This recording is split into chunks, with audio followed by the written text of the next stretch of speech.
And we are live. What's going on, guys? It's Crater and Ron here. Ron is here. As you know, you don't see him yet.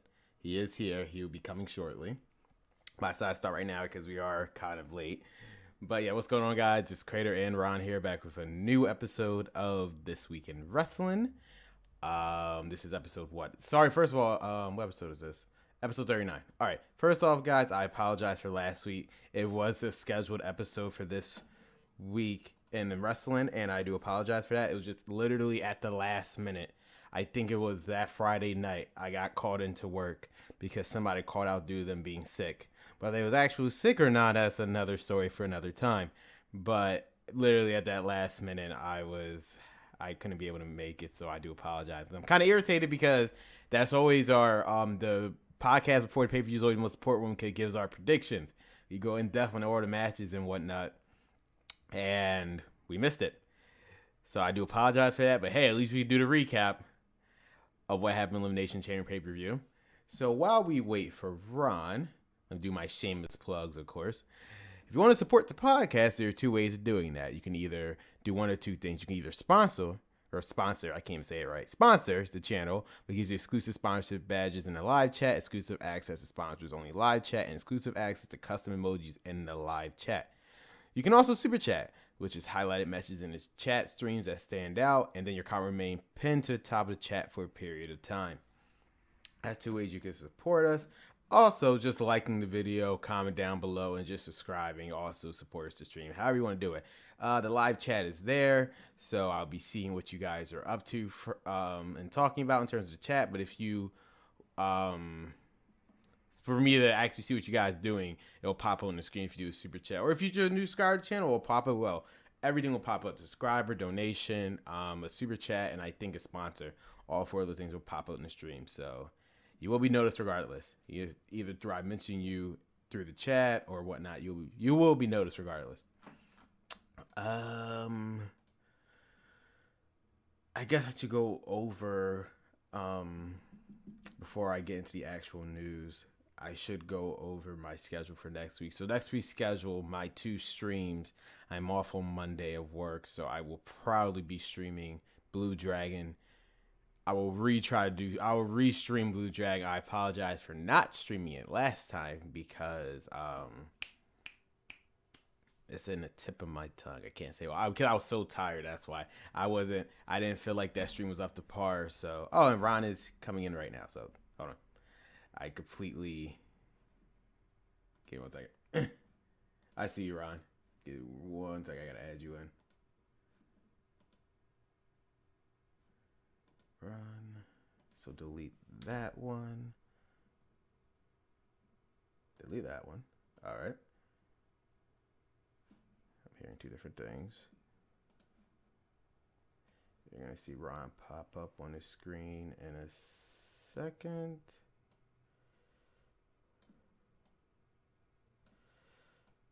I should be good at this by now. You would think I'd be good at this. All right. And some little magic like so. All right, almost done. And voila. What's up, Ron? What's going on? You hear me? Yep, you're on the screen. I'm just making sure. Well, hold on. Let me just see. Just give me 1 second so I can see you. If you popped up on the public stream.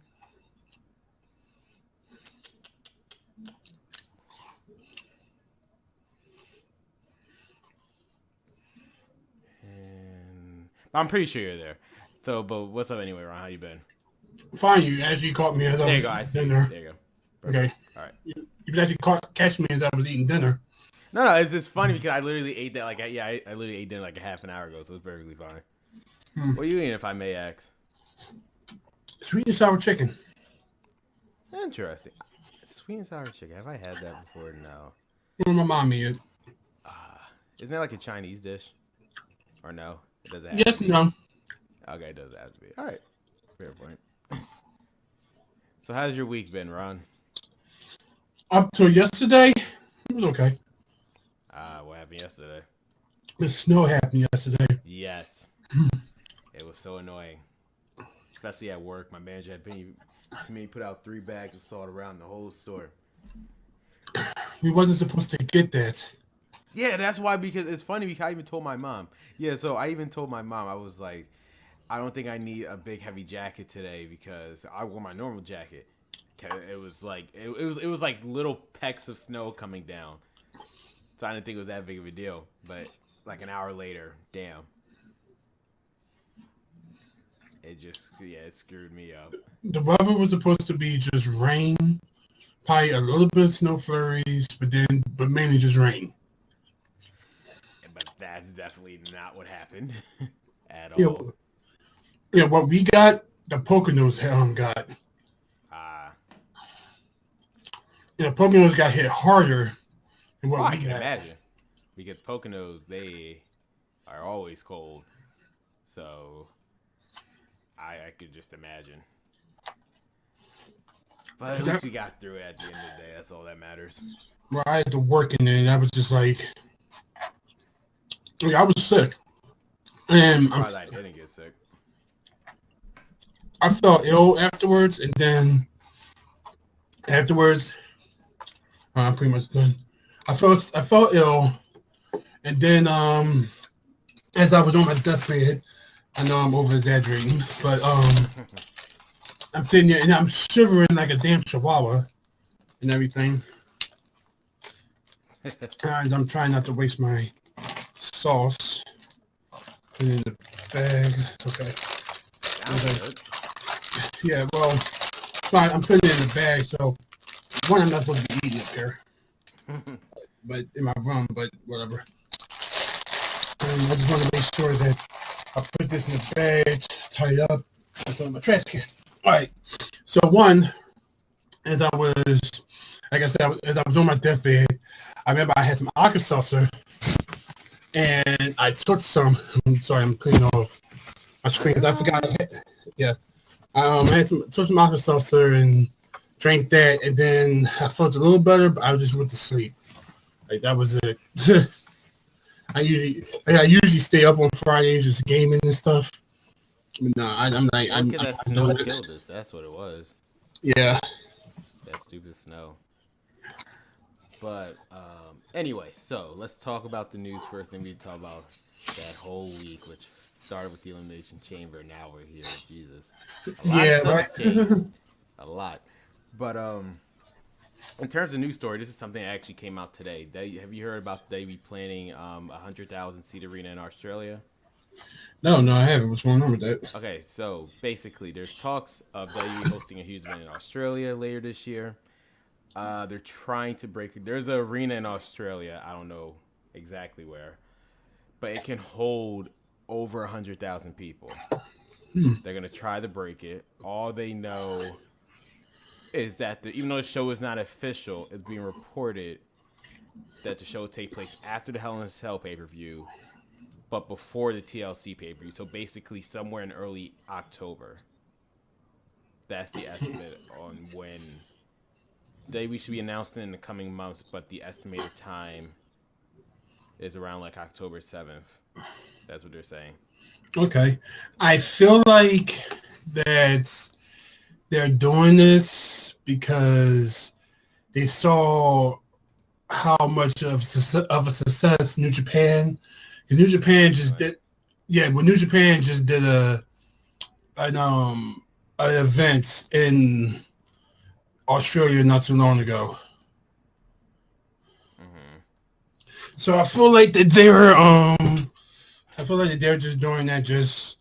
Well, if they can do it, then we can do it, you know. And that's how I feel. In theory, yeah. Because technically, WWE is technically number one in the wrestling business, so you would think they'll be able to do it. But who knows? Let's see if they can actually pull out a show. So besides that, we have more of an update on the Roman Reigns steroids connection. The guy said he'll be releasing the information soon, and he said it's so bad that the filmmaker is going to have to hide with the amount of information that he has on Roman Reigns, as well as other WWE superstars that are not named yet. But okay, so what I want to know, yeah, and I hate to be a person to say that I don't care for Roman Reigns, as you know, as most Either. people know. But I need to know this. Do you think that this guy is just pretty much another wrestling fan who doesn't like Roman Reigns just as much as we don't? But Well, what he is saying, here's the thing. What he is saying is that he has evidence to prove. So here's the situation. He has evidence to prove that when he got suspended, it was because of the stuff that he acquired through him. That's his claim. Which that's the case. I don't personally think there's gonna be nothing going on because based on what Dave Meltzer said, technically Roman Reigns already served. yeah, he already served his thing. The whole thing is he gonna refill after? But after that date, if Roman Reigns has been involved with this man after that date, then that's an entirely different story. So we're just waiting. So basically, it's just a waiting game. Can he prove to us that after the date of his suspension, was he continuing to deal with this guy? And if that's the case, well, we're in a completely different field now. But here's the problem now. Okay, this is where excuse me. This is where I'm getting to that point. This is where I'm getting to the point of why now? Why this close? Because they want to ruin WrestleMania. That's what I mean. So it's like we already know. Everybody already knows what the WrestleMania main event is going to be. We talked about this for months. Mm-hmm. If this was something, but the whole allegations of Roman Reigns taking steroids was from last year, like way last year. So why are we waiting a whole another year? Because I mean, we all remember when Reigns got suspended. Yeah. You know, that was the era of Dean Ambrose. You know, and we had his little thing. Pretty much, yeah. And that was like what, a year? 2016, late 2000, yeah, or mid 2016. Yeah, exactly. So here we are, 2018, and everything. Roman Reigns has had plenty of drug tests and stuff. Now, is he failing? But we like you, so keep wrestling. Or it doesn't matter. Or has he actually been passing to the point of okay, we'll let you pass, go ahead. My whole thing is like, why now? Why so close to? I mean, we're March 3rd. We're March 3rd. The WrestleMania is next month. Yep. Okay, so that's my question of why now? Why are you trying to do this? Just for the publicity. How would they? It's pretty much. I think he wants to see how they will react to this, and I guarantee he might release it that first week of April, right before WrestleMania. Because they want to see how Davey will react to this. But publicity wise, this is gonna look bad on Davey. In that same week of WrestleMania, what can they do? Yeah, because exactly. Because it's like, what? Listen, we already know Lesnar's leaving for UFC.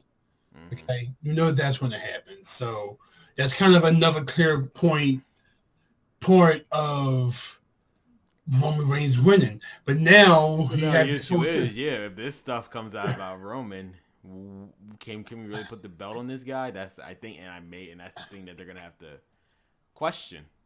Yeah, but my thing is, me personally, do I want to believe this man? Because, like I said, the one thing about this whole story is, why are you waiting until now to be like, I have some information about Roman Reigns that y'all might want to hear? And yes, is it to sabotage WrestleMania? WrestleMania, sure, but this isn't. So.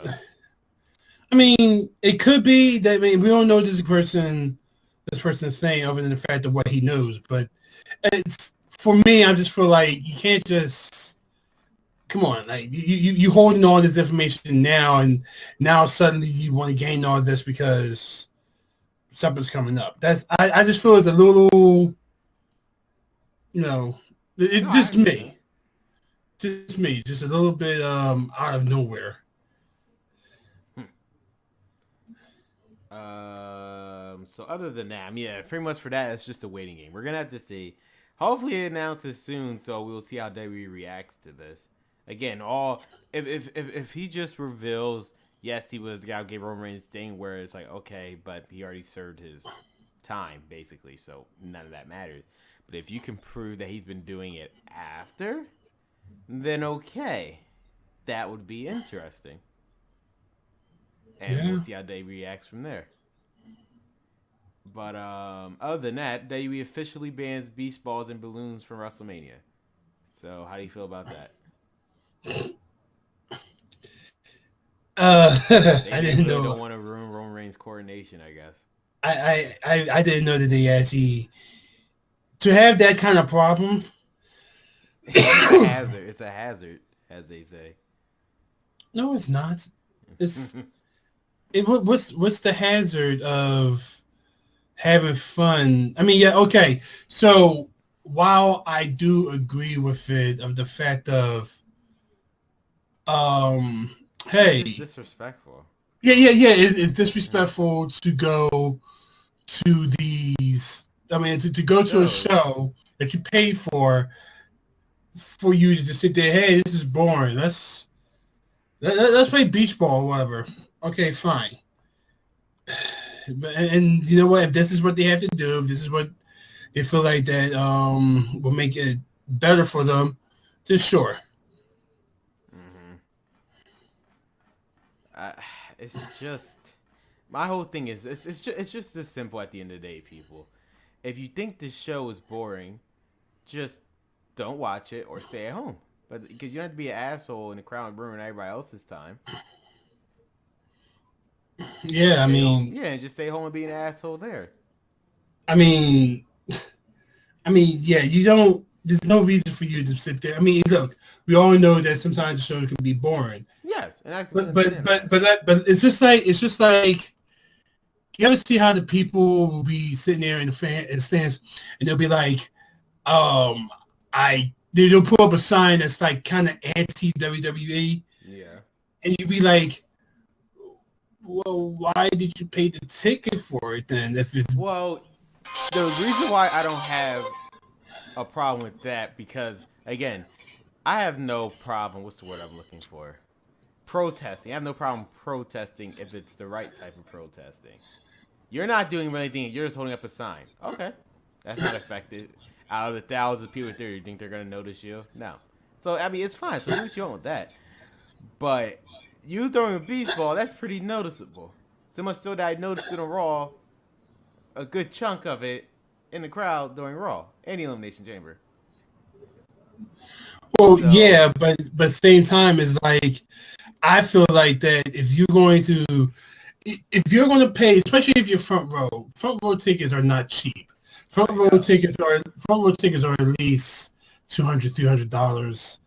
But if you're gonna pay that much money to sit there and go, this show sucks,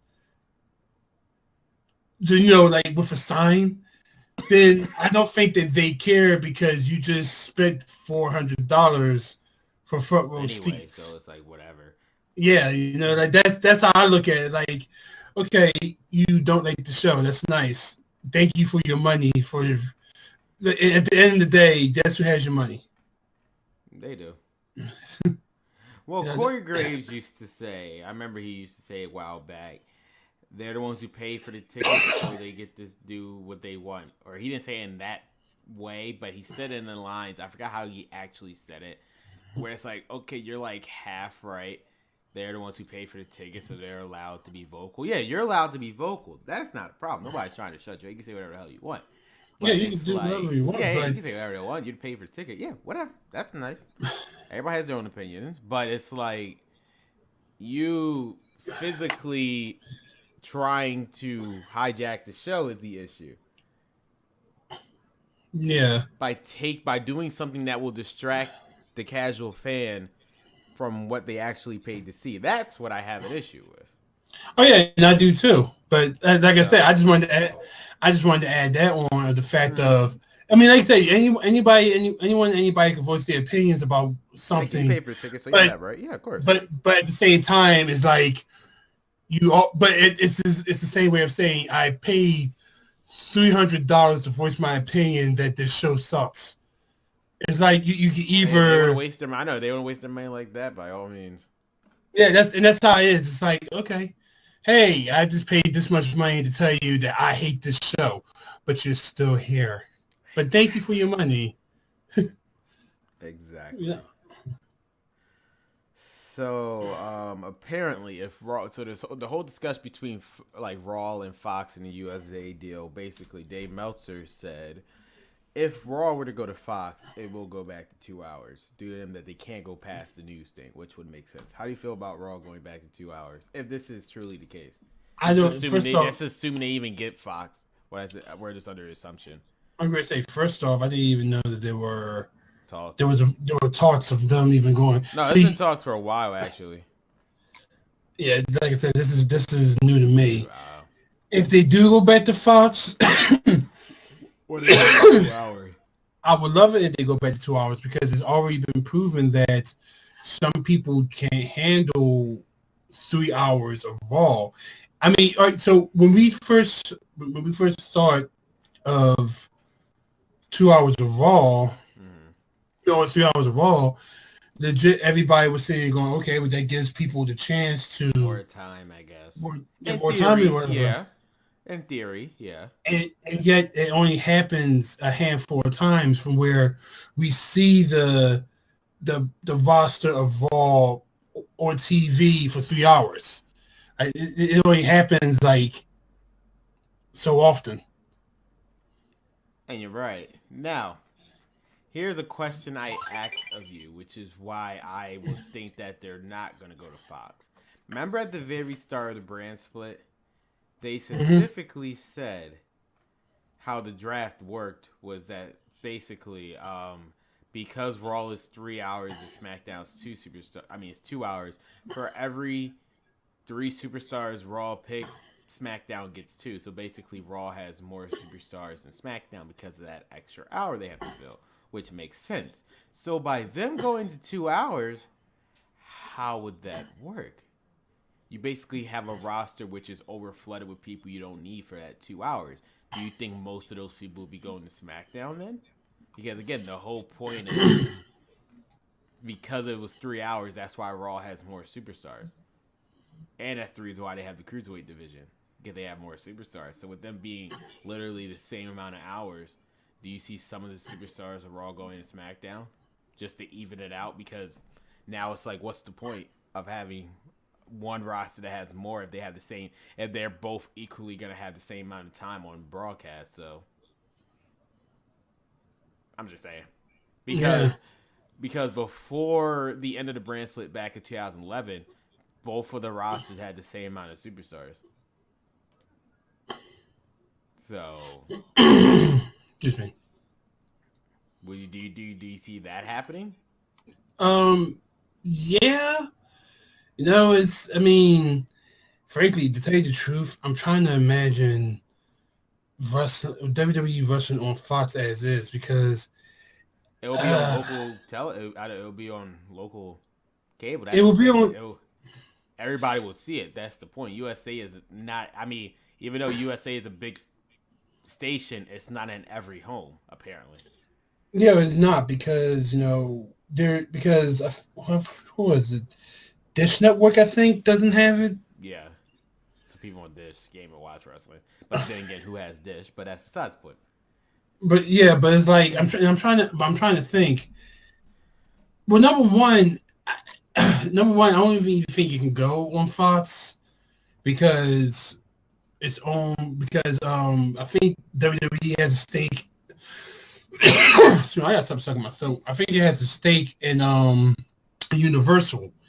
And USA is owned by Universal because it's NBC Universal. Well, yeah. So that's the thing. Their contract expiring in September, so yeah. But I don't see them. Whether they renew it or not is up to them. I don't see them leaving it. Yes, the ratings could be better, but it will be better because everybody. So basically, everybody in the world, or everybody in the United States, has a chance to watch Monday Night Raw. So that is one thing, but at the same time, I feel like that I just feel like they still got a good. I mean, I could be wrong, but me personally, I feel like they got a good thing with Fox now. I mean, with NBC Universal, USA, and I feel like that's what they're gonna stay at. Oh yeah, because again, that third hour, USA themselves fork over that money to pay for that third hour Raw, which is why WWE agreed to do 3 hours because USA was willing to give them the money to do 3 hours. That's how important it is for USA to have Raw. They was willing to give them that extra third hour. Back in 2012 when they were supposed to leave anyway. Now, what I will say is that what they need to do, if they do stay with USA, cut Raw back down to 2 hours. That's my opinion. That's not up to WWE at this point. That's the thing. That's up to USA. No, that's what I'm saying for USA. For USA, they should say, listen, we should cut this back down to 2 hours because it's 3 hours is pretty much not really working. Well, it worked in the beginning. Well, it kind of worked in the beginning. It worked for like the first 2 weeks, and then people got bored. Because back then there was no brand split, so they had they had no choice but to put on the same main stars they had to for the ratings' sake. Now they're in a stage where it's like, okay, we have 2 distinctly different rosters. Who should we? You see, if anything, NXT proves. This is why Triple H is not hashtag why is Triple H not in charge yet.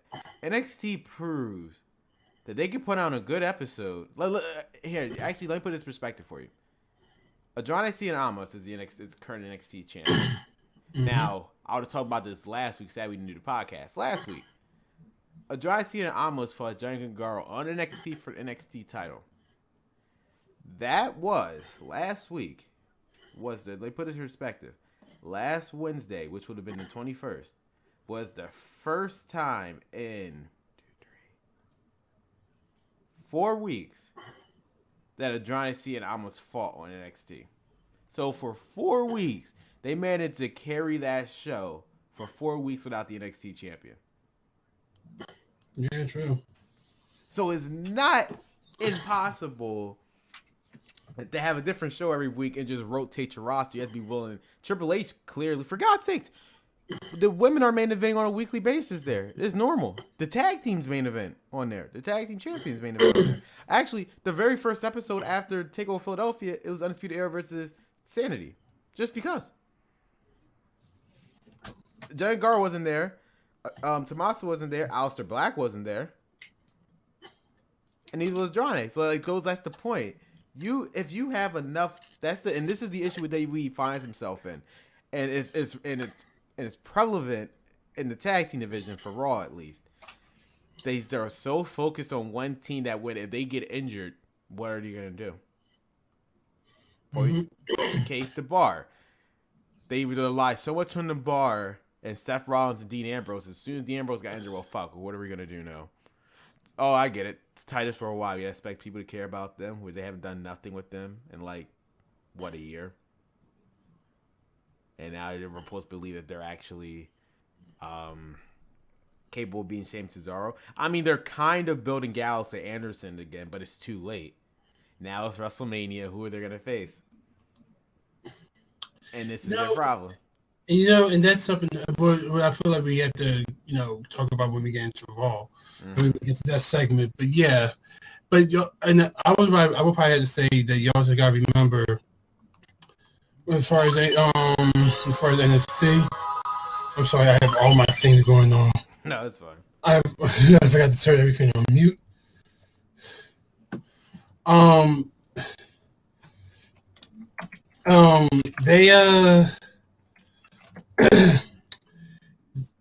They have NXT taped. Yes. Down to a point where they sorry, I'm reading information. Somebody just told me something. But they have it down to a point from where, as you said, they don't need CMS for the NXT tapings. And yeah, because they don't have NXT taping. I mean, they have it taped to a point. I mean, NXT is an hour on WWE Network? Yeah. So it's like But they do so much storytelling in that 1 hour that I think Raw can do in 3.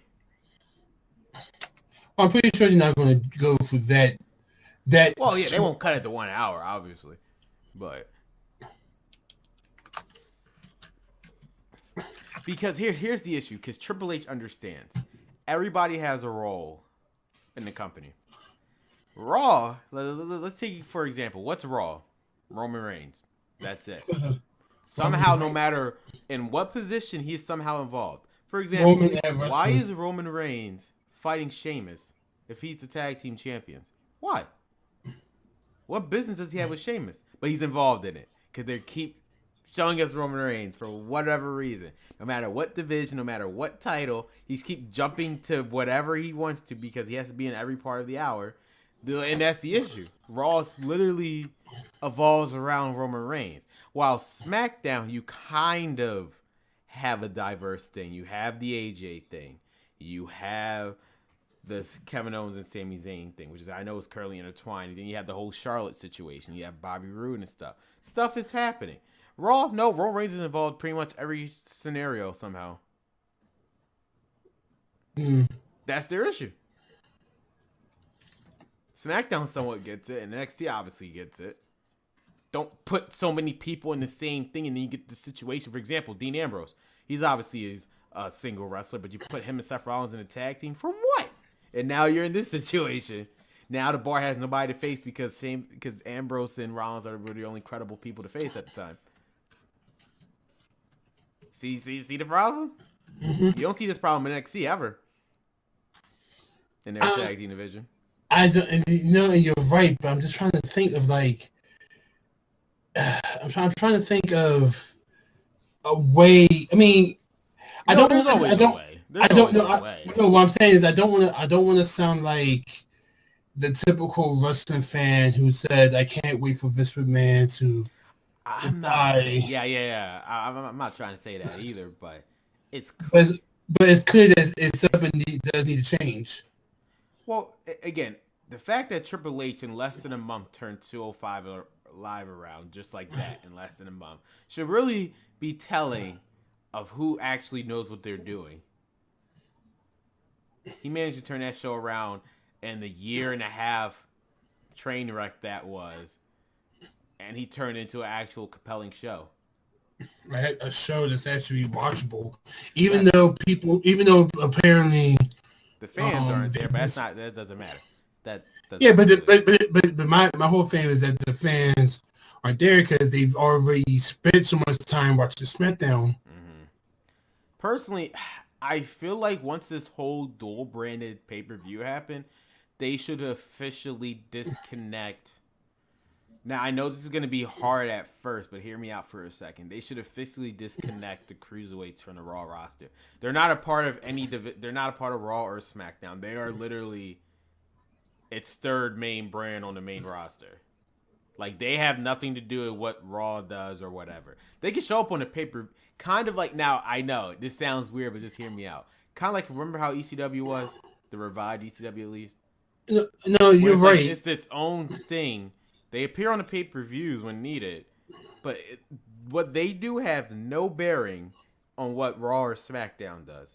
Like, they're not a part of their roster at all. Yeah, you're right. You're right, because it does seem like to the effect of when we found out. And remember, they were trying to make a whole big deal with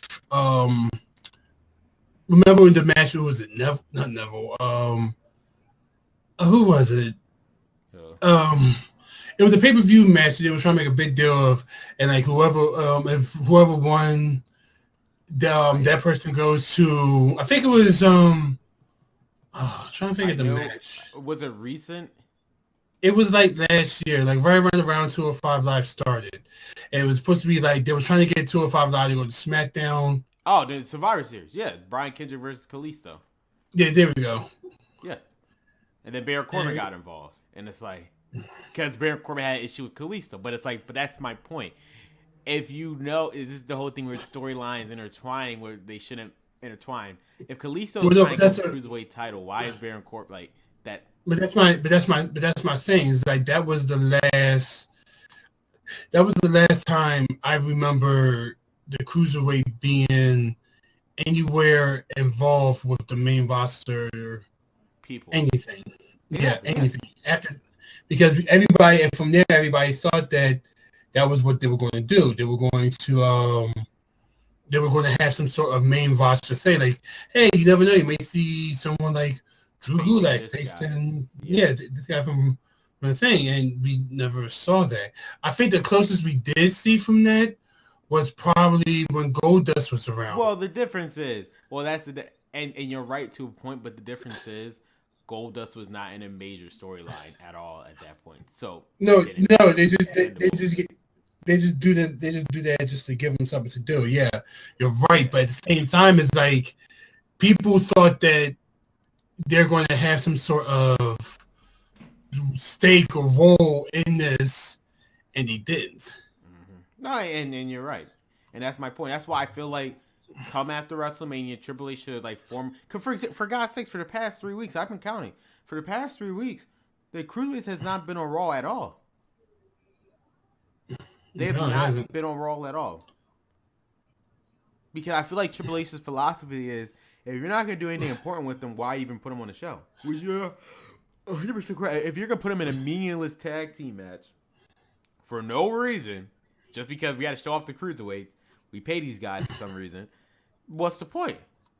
And I think Triple H should see it. That's how, like, why use them like that? He'll be using them in a better scale. And what he's doing with this tournament is what he's trying to rebuild what made them different. That they're cruiserweights, but they are considered the best like grapplers, high flyers, and whatnot in the world. Again, so I feel as though, and it's been proven, we even though it was with Enzo, it's been proven they can do their own thing. Those 205 Live tours, people was willing to watch these guys. A substantial amount of people was willing to watch these guys. So it's like, it's not impossible to make them their own third brand. The only thing they should do for now on is just tape. I know it's going to contradict the name. Just tape 205 Live before Raw or before SmackDown. It doesn't actually have to be live. NXT's proven that. It doesn't actually have to be live. Just do it right before the show. So you actually have a full crowd. So you get their genuine reaction to it. And there you go. But that's just me. Yeah, you're right. What else? Roberto Del Rio's Impact contract apparently expires in April. They're trying to negotiate a deal. Whatever. I don't. Yeah. The fact that man hasn't been exiled to just. He has a bad attitude with anybody, with everybody that doesn't. Yeah. And everything, like he tries to find something wrong with anybody, and it's like, look, TNA didn't have to bring you here, or Impact, whatever the fuck you want to be known as. They didn't have to bring you here, but they brought you here. You have problems with them. It's almost the same as that problem you had with WWE. It's like, it's kind of like if they don't kiss your ass, then you have a problem with them. Exactly. You know, and it's like, come on. No, and you're right. So I mean, we'll see if they're willing to keep him. I mean, is he worth it? That's the question. And now the last piece of news, because I wanted to leave on this topic. Today, for unknown reasons, they didn't state the reason, Rey Mysterio was pulled from the event that he's been advertised for months for, and it's conveniently the same weekend as WrestleMania. Okay, so now, did you? I was going to ask you. Did you hear this rumor that apparently Rey Mysterio thing? Yeah, the Rey Mysterio versus John Cena match, and it's like, okay. I mean, here's how I look at it. it's not like I don't think he can wrestle John Cena. I just don't think the way John Cena is doing right now, what he's doing at this moment right now, from where he's Supposed from to where he wrestle Undertaker. yeah, in which who knows if he's supposed to wrestle Undertaker or not, whatever. But if the storyline that he's doing right now Is that he'll main event for food. That's his. is pretty much, but I still That's his storyline. but I don't think I think Rey Mysterio is not on his level. You might want to say that. Not saying Rey Mysterio is not good, but what John Cena wants, Rey Mysterio is not going to give him. I got you. You know, that's how I look at it. Like John Cena wants main events. He's not going to Raw's main event. He's trying to get Smackdown main events. You know, it's like we're going to get Smackdown main events or bust. You know, for fuck's sake, his name is Big Match Cena. So he's trying to get a big match here, and you're not going to get a big match with Rey Mysterio. Not saying he can't, but Rey Mysterio versus The Undertaker, or Rey Mysterio or John Cena versus Shinsuke Nakamura. You know, that's how I'm looking at it right now. It's like you can't. Well, and I did look at it one way. Another way is look at it. If you recall, WrestleMania 32, so much so that the original poster had it, was supposed to be John Cena versus Undertaker, and Roman Reigns and Triple H as the double main event. Yeah, but what happened with that? What happened was, last second, John Cena got injured, and they out of nowhere got Shane McMahon. Now, with all this talks, Rey Mysterio, is Undertaker injured? Who knows? We don't know nothing.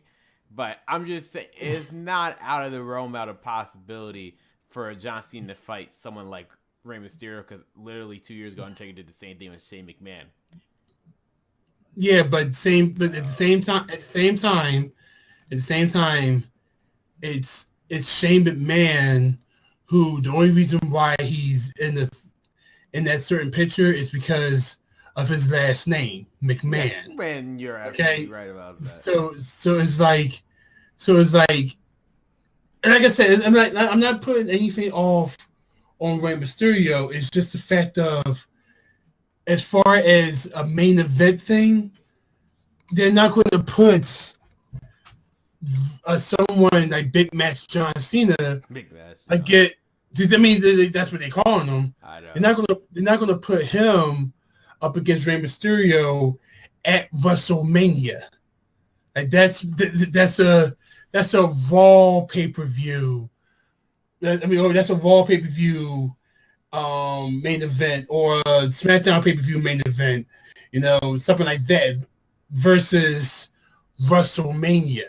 Mm-hmm. You know, that's how I look at it. So and you're right, and I don't disagree with you at all. Do we see it that way? I guess we'll find out in 2 weeks after Fastlane, and we'll know definitively. So, also my next question is, so what? We already know that they're going to do something with because remember, Rey Mysterio is also facing Joseph Liger. Yeah. Soon. So what are we going to do with that? I mean, it's not impossible. That match takes place 2 weeks before WrestleMania, so it's not like he can't fight him. And then 2 weeks later, because the Hardys literally did the same thing. That same day, they wrestled a match, and then they were at WrestleMania. So it's not impossible for him to be under contract, but... Well, I don't think... Listen, Joseph Liger was under contract when he went to NXT to face who he faced. Tyler Breeze. Yeah, so I mean, like I said, personally, I don't see that match happening. Being to the fact of the way this storyline is going with Right, John it's Cena, being set up. Yeah. he wants a main event, and Rey Mysterio is not giving him that main event. We'll see. Rey Mysterio look like Jinder Mahal now. He's ripped. Once again, Just say. the way Cena is, you will have to. All right, I feel like to be fair, let's be fair for a second. I think I can safely say John Cena is not really a priority to WWE anymore in terms of actually giving out a main event match. Let's not recall last year. Who did he face? The Miz Maurice in a mixed tag match. Was that really a main event?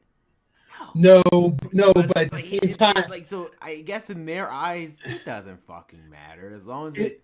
Okay, so I'll say it like this: you're right; it wasn't a main event match, but at the same time, it was a Total Divas match because all that went to Total Divas. It's not like the damn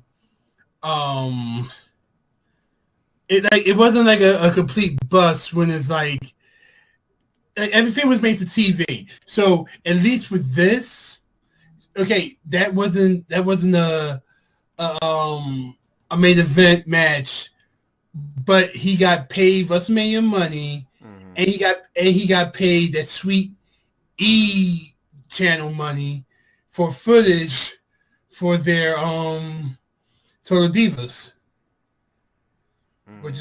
which I think that's what they cared about. And yeah, you're right.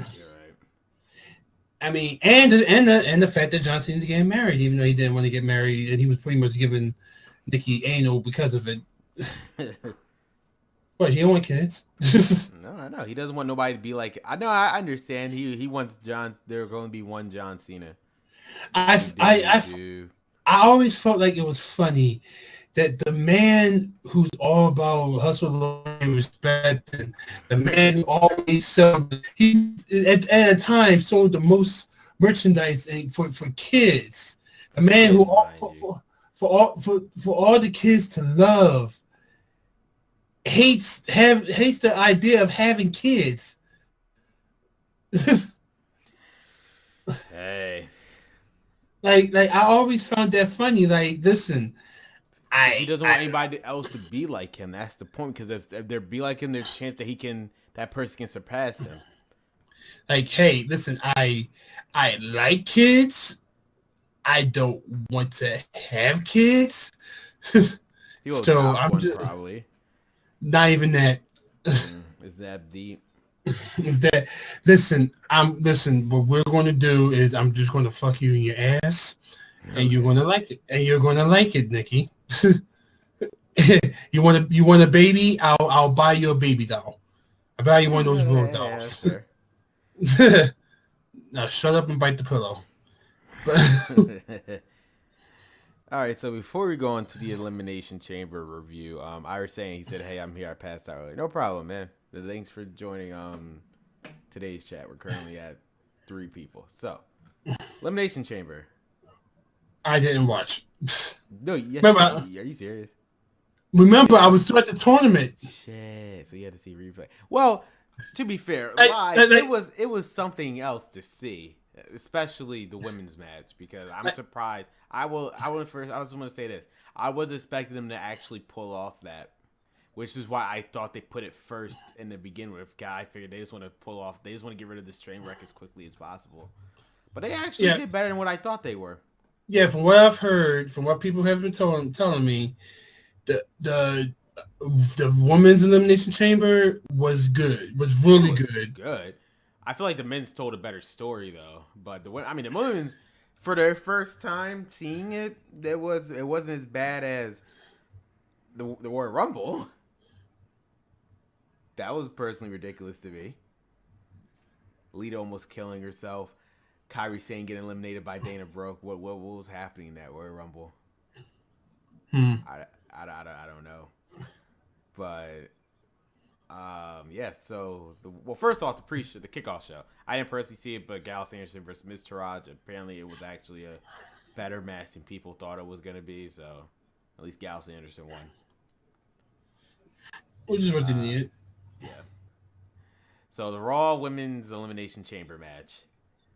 I was this sad. I was literally, my first name I was gonna say was Paige, because I would have thought Paige was gonna be in this match, but hey, lo and behold. By the way, did you see Paige got 2 new tattoos? I feel like she doesn't want to wrestle anymore, personally. I feel like that. Hey, since I can't wrestle anymore, let me just get these things. Since I won't let me. But maybe that's more to my point where I have an issue with Paige. If you know you can't wrestle anymore, why are you still there? Just go home and rest.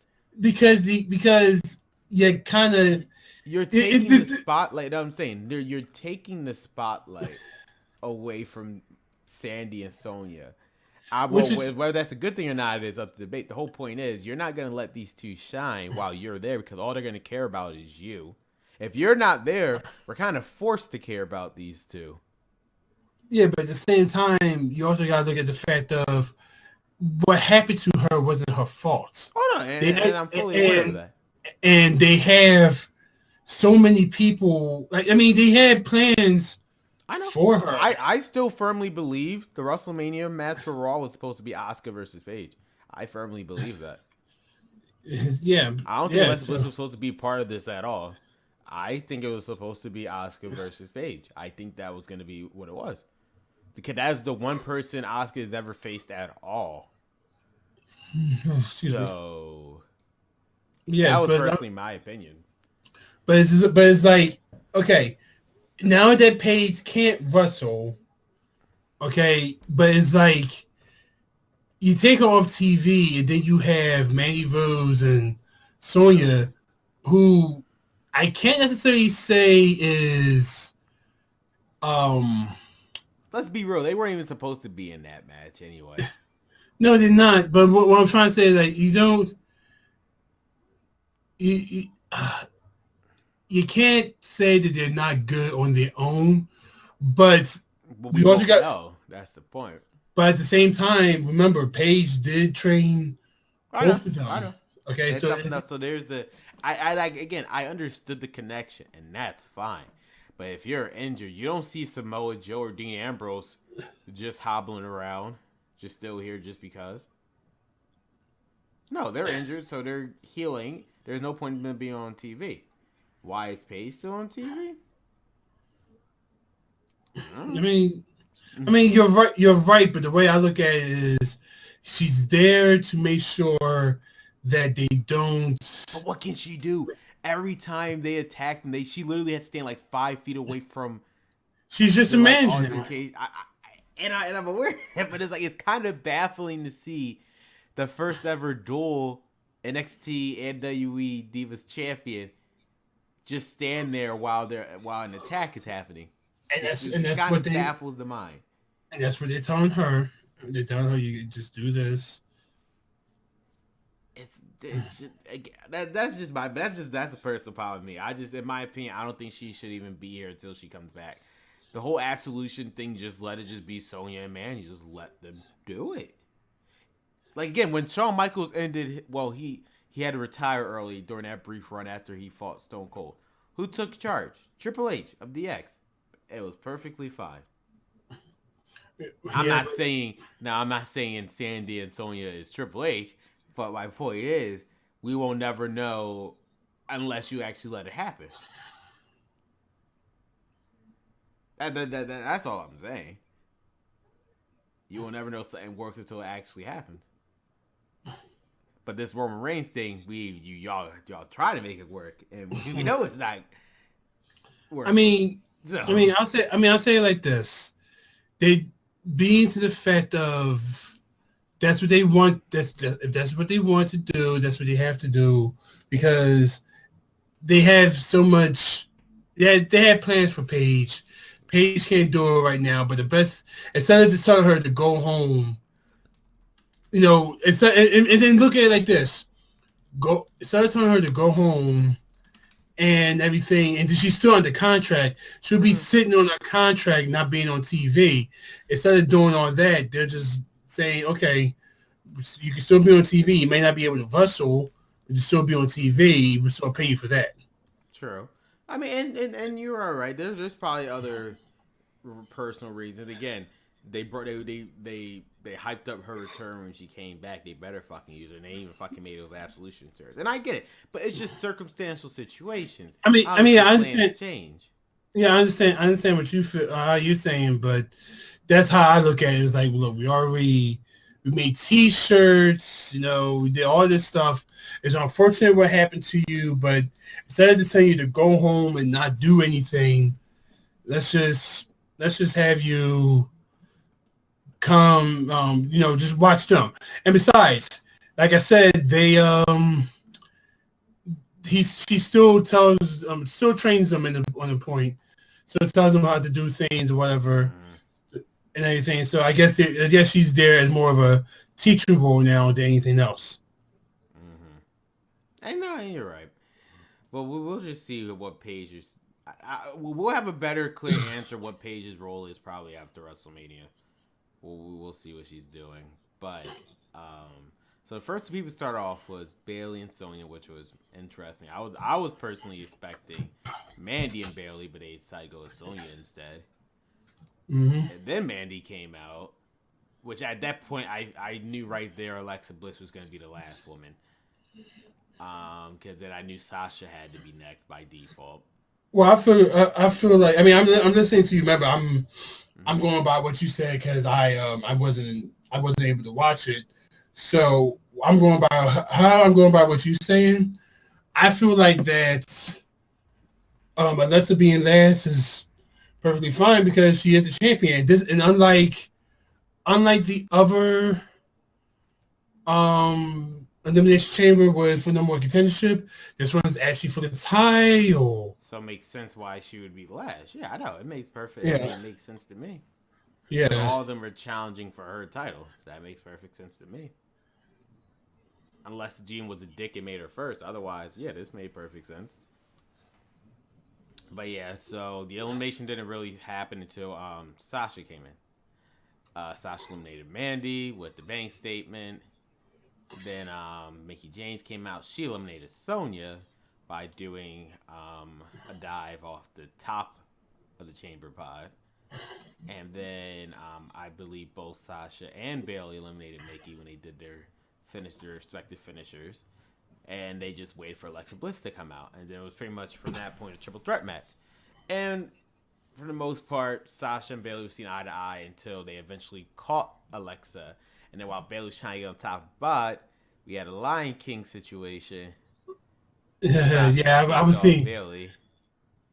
I was seeing all those pictures and stuff. Yep. And then it looked like Bayley was about to pin Sasha, but Alexa was able to grab her roll up, and Bayley got eliminated. Came to the last two, Alexa and Sasha. They went back and forth. There was a cool spot when Alexa Bliss did a Twisted Bliss off of the pod. That was cool.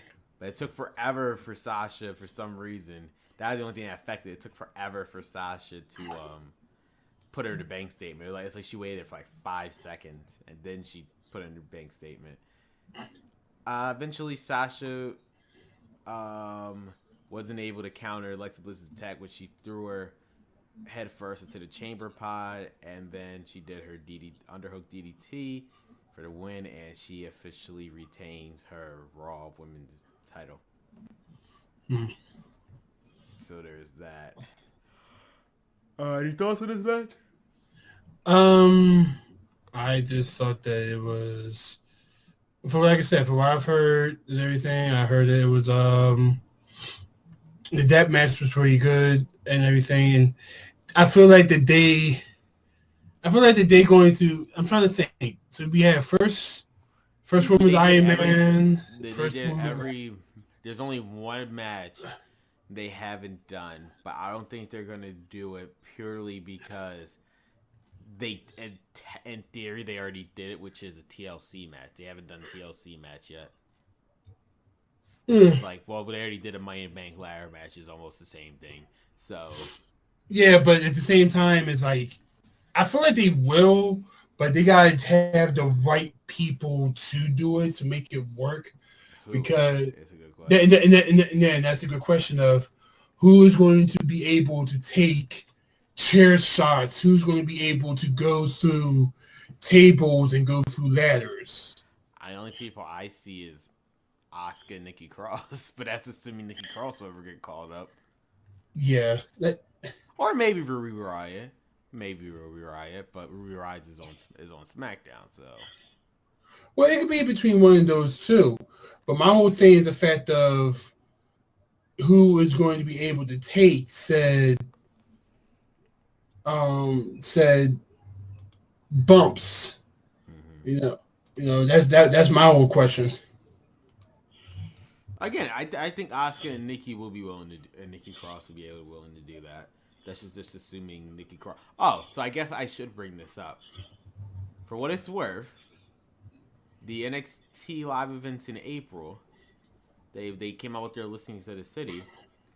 There are suspicious names that are not there. Jangaro, which makes sense. We already know that. But there's a couple other names that are conveniently not there for some reason. Peyton Royce and Billie Kay. Mm-hmm. Sanity and the Authors of Pain. They were not listed for those events in April. So that makes you wonder. I mean, Adam Cole is, so he's obviously going to still be there. So Undisputed Era is still going to be there. But yeah, the Authors of Pain is Sanity, Billie Kay, Peyton Royce, and Jen Garro. None of those names are listed for any event in April. So, and these are just regular live events, but that's my point. It's like some people has been asking like where the hell has been Royce and Kay and everything. It's the same thing. It was the same thing when they did with Mandy Rose and Sonya Deville and them. They take them off of TV, so it'll be more of a surprise when they show up on the main roster. Same thing with Buddy. Actually, the perfect case example is Buddy Murphy, where he just showed up out of fucking nowhere. And now he's on the main roster. So they're just probably waiting to see what they're going to do with them. I mean, I like it that way because it builds suspense of, well, are they actually still NXT? Or when are they coming to the main roster? We don't know.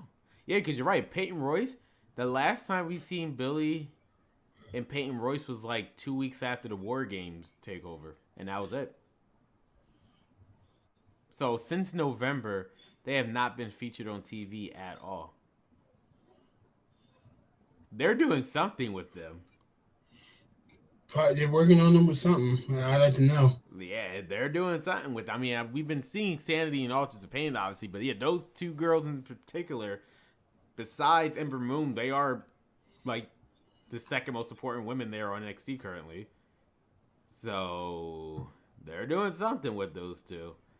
Whether they're getting caught up or they're just there's something. I don't know.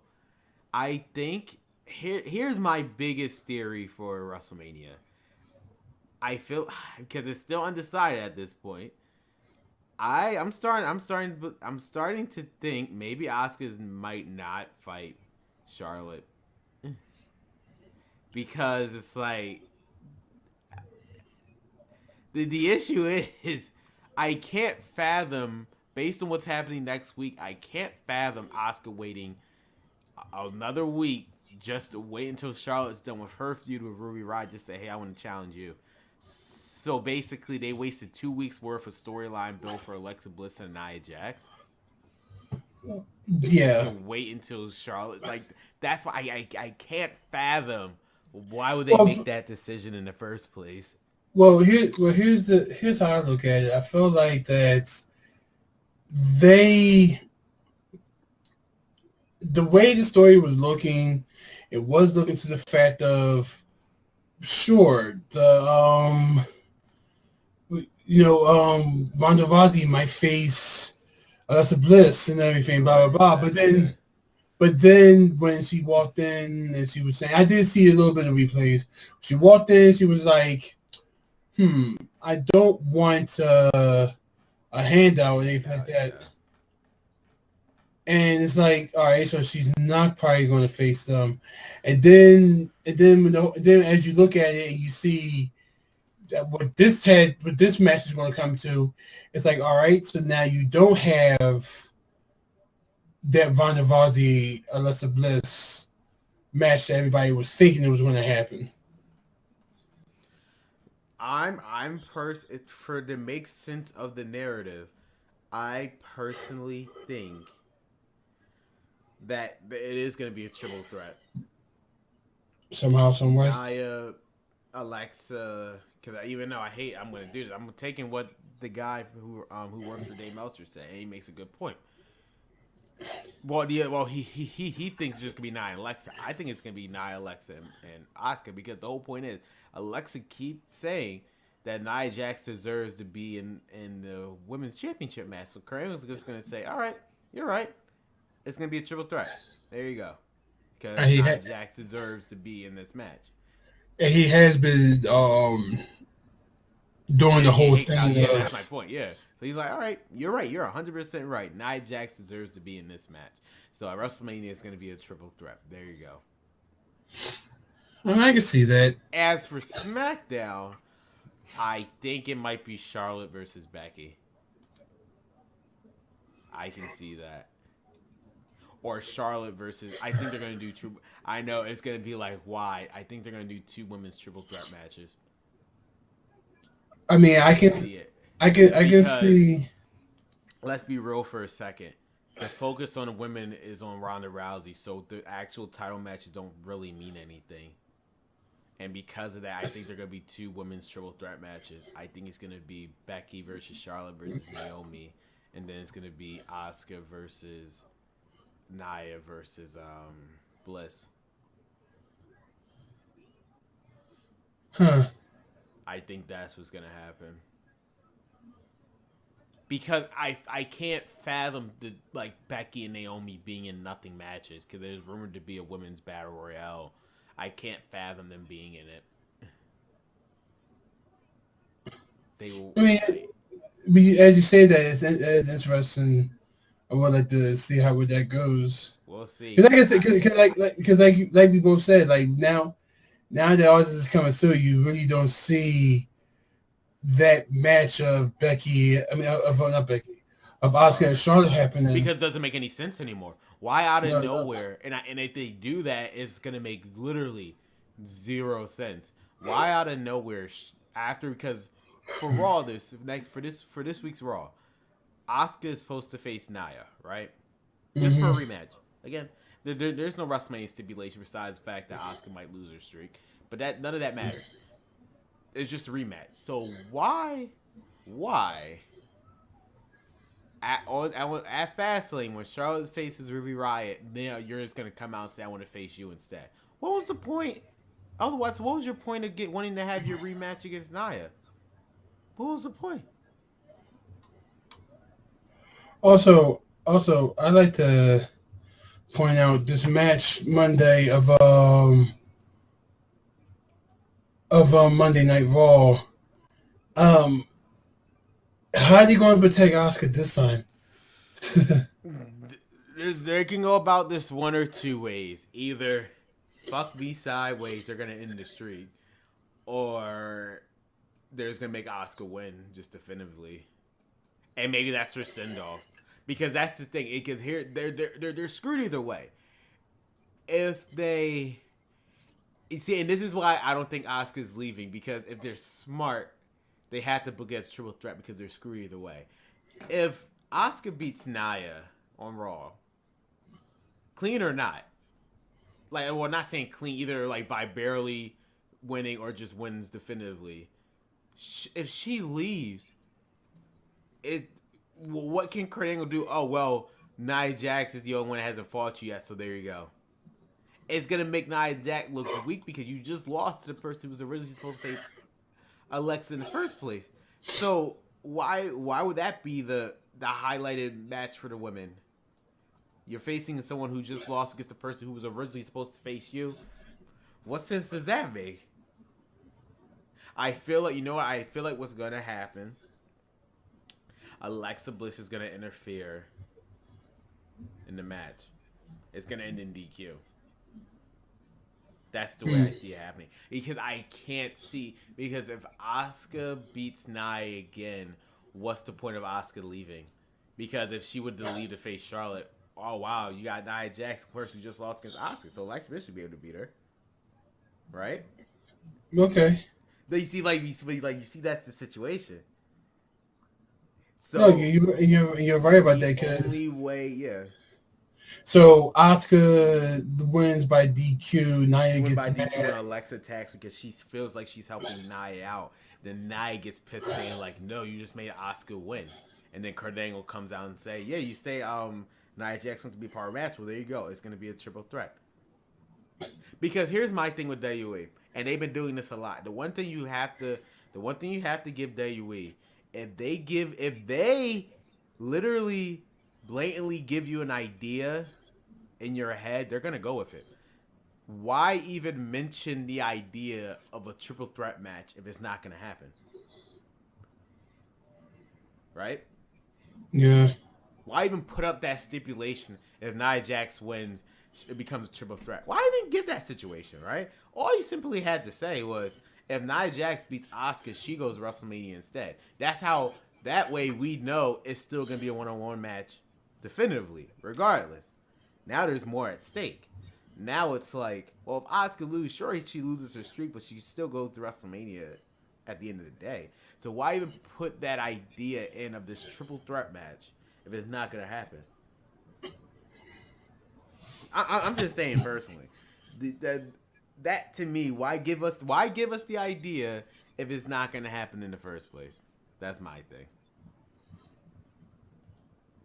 thing. But that's what this Monday, and I'm glad I'm off work that day. This Monday is going to tell us definitively how WrestleMania is going to go. Well, it'll have to. And it's going to have to, because again, I can't, because that's literally 2 weeks wasted of storytelling just to wait for Charlotte to match to be done with. For Asuka to say, hey, I want to face you. Wouldn't it make a lot more? I'm sorry, correct me if I'm wrong. I know we stayed on this match for a while, but this is all I'm going to say. Yeah, I forgot. We're still doing Elimination Chamber. Yeah, I know. But it's pretty much led into Raw, so we can skip some of the Raw stuff involving this. But I'm gonna say this: wouldn't it make, if you were the booker, right? Wouldn't it make a lot more sense for Asuka to say earlier, like, I'm not saying at the Royal Rumble, like 2 weeks after, hey, guess what? I'm coming after you, Charlotte. Wouldn't that make a lot more sense? Because in that way, that SmackDown women's match is a lot more important than you think it is, because whoever wins has to face Asuka, and they know they have to face Asuka. So they have a lot to prove in that match. Rhea Ripley has a lot to prove now. Yeah, you're right. Otherwise, now this match is just basically another obstacle in Charlotte's dominant reign as champion. Nobody cares. Another way you could have spun it as, well, these two women are literally going to give it their all for a chance to face and possibly beat the undefeated Asuka. Wouldn't that make a lot more sense? Maybe I'm wrong. Maybe I'm wrong, but wouldn't that make a lot more sense? No, you're absolutely right about it. And so, it's just, listen, I feel like the reason why they made this whole assumption of that this could happen, just in a sense of, well, she's beaten everybody on the Raw roster. So everybody on the Raw roster. She even beat Alexa Bliss. So it's sort of like, well, she beat everybody on the Raw roster. Why not go to SmackDown? I feel like that's what they were like looking into. Which is fine to look at, but why? Did that mean these past 2 weeks meant nothing then? That's gonna be my issue with it. If she beats Nia again, if she beats Nia on Monday, just for her to go to SmackDown on Sunday, what was the point? Like, what was the point? You could have just had the Elimination Chamber match. Asuka won, barely, but because they booked it in a way as she won, but barely she won. That still made Nia look strong. However, I completely disagree with what happened after the match. But I will talk about that. But it's just the way they ended the match was like, okay, It made Asuka look strong. It made Nia look strong because Asuka kept her streak, but it made Nia look strong because she barely kept her streak. That's fine. Now you're gonna do another match. You can't do the same ending twice. No, that's not gonna be believable. You can't do it twice. Which is exactly why I'm hoping does not that's happen. why you asked that question, where it's like they can only go one or two ways. Nia just ends the streak, because could the make way Asuka go to SmackDown, but that's the thing. Like she, number one, they already established the fact of they beat her. Like there's no one beating her. They already established that fact, and for her to sit there and go, she's going to lose, especially on Raw. Exactly. Like that. I just don't see that happening. And that's why, like, they booked them. They wrote themselves literally into a corner. You literally have two options. You can either make Nia win for some reason, but hey, this is y'all fault, or you have to end in a disqualification, go with this triple threat match that you. I feel like disqualification. Via disqualification, yeah. Yeah, I feel like that. I feel like that's the safer bet. It's just triple disqualifier because Alexa Bliss is gonna think she's helping out Nia, and Nia's gonna get pissed. That's the only way you can book it. Yeah, definitely. Yeah, that might be the only logical way. Sheamus and Cesaro fought Titus Worldwide. None of that mattered because they did it again on Raw, which made no sense. But whatever. Again, but then, all right. So this is what I want to talk about with that. They did on Raw. They did a after match interview. It pretty much just told them like, hey, listen, we're the best right now. There's no one who can stop us. Not New Day, not anyone from the Smackdown. Yeah. We beat the Raw tag teams. We beat the Hardys. We beat we beat the Shield. We beat the Shield plus one. Yeah, the Shield plus one. Like, who is it there to? For them to wrestle, and that is a good question. Who is? Because you can't say Gallows and Anderson right now. They're mid card tag team right now. The same thing with the Revival. You're also probably not going to put the Revival in it together because the Revival is they're also heels, and you're not going to put two heel teams together at the moment. Again, well, no, Gallows and Anderson are technically faces. They're I'm talking about the Revival. Oh yeah, Revival. Yeah. You're not gonna have two heels, yeah. I'm trying to think like what other tag teams do you have on Raw? Well, again, I'm telling Ron, and again, this is gonna be today, March 3rd, 2018. A month from now, you're gonna say, yeah, you were right. WrestleMania is gonna consist of a bunch of multi matches, and this is gonna be another one of them. It's gonna be a multi-person tag team match for the Raw Tag Team titles. I'm telling you. Because this was my point. You booked them into a situation where Same Cesaro are the only credible tag team. Unless you're going to call up somebody like the Authors of Pain or Sanity, which is way too late now.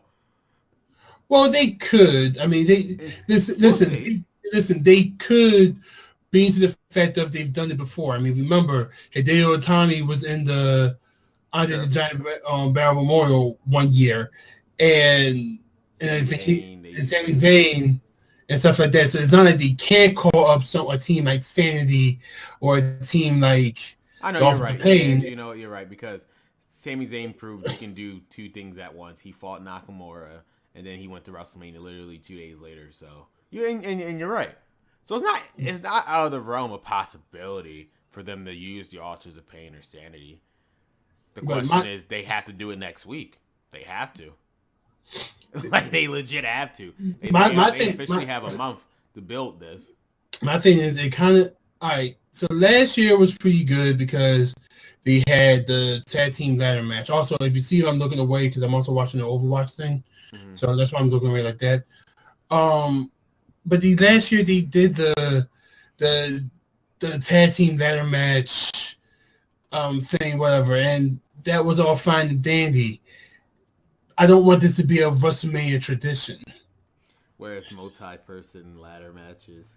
Yeah, Well, it like kind of became a staple. There has to be, ever since I would say WrestleMania 31, there has to be at least one ladder match on the show. it Ever, doesn't. it has to be. It has to be It at least doesn't. one ladder match, just It because. doesn't have to I be. know it doesn't have to be, but Especially, and also, especially to the fact of, even though it doesn't seem like it doesn't show it, but you gotta remember, Sheamus is still, injured. yeah. I know they're trying to take the belts off him. The question is, who you're going to give it to? Titus Worldwide, and that's the problem. You can't give it to the Revival. You can give it to Revival, but you can't give it to the Revival because they're not credible anymore. They have to rebuild themselves back up. Yeah, Gallus and Anderson, they're kind of. I mean, and that's like stretching the word. Kind of doing. Well, it they now, were. again. It's way too late. Well, they were tag team champions. Yeah, For a month or so before they lost to the Hardys. Yeah, and even and even and and what even has with that their and between them losing to the Hardys and WrestleMania to now, what have they actually here I won't give you this interesting stat. I want you to really think about this, and this is 100% truth. Ever since they lost the Raw Tag Team titles at WrestleMania, Gallus Anderson has been on no pay-per-view. I'm not talking about kickoff. They have not been on a pay-per-view since they lost those titles at WrestleMania. So you expect me to believe they're going to get the titles? right, You see but my point? but at the same time, it's like who, if it comes down to that being that kind of match of It's going to be a multi-person ladder oh, match.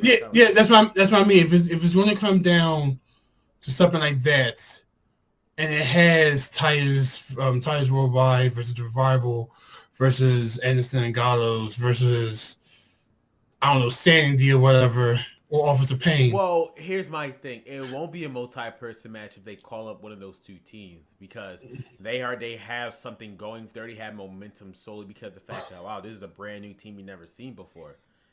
Can they beat Sheamus and Cesaro? And that's what they can ride off of. Yeah, but at the same time, I feel like they will because, like I said, I mean, and you know what? And I keep bringing it up, and I might actually be wrong, or I might actually be Right.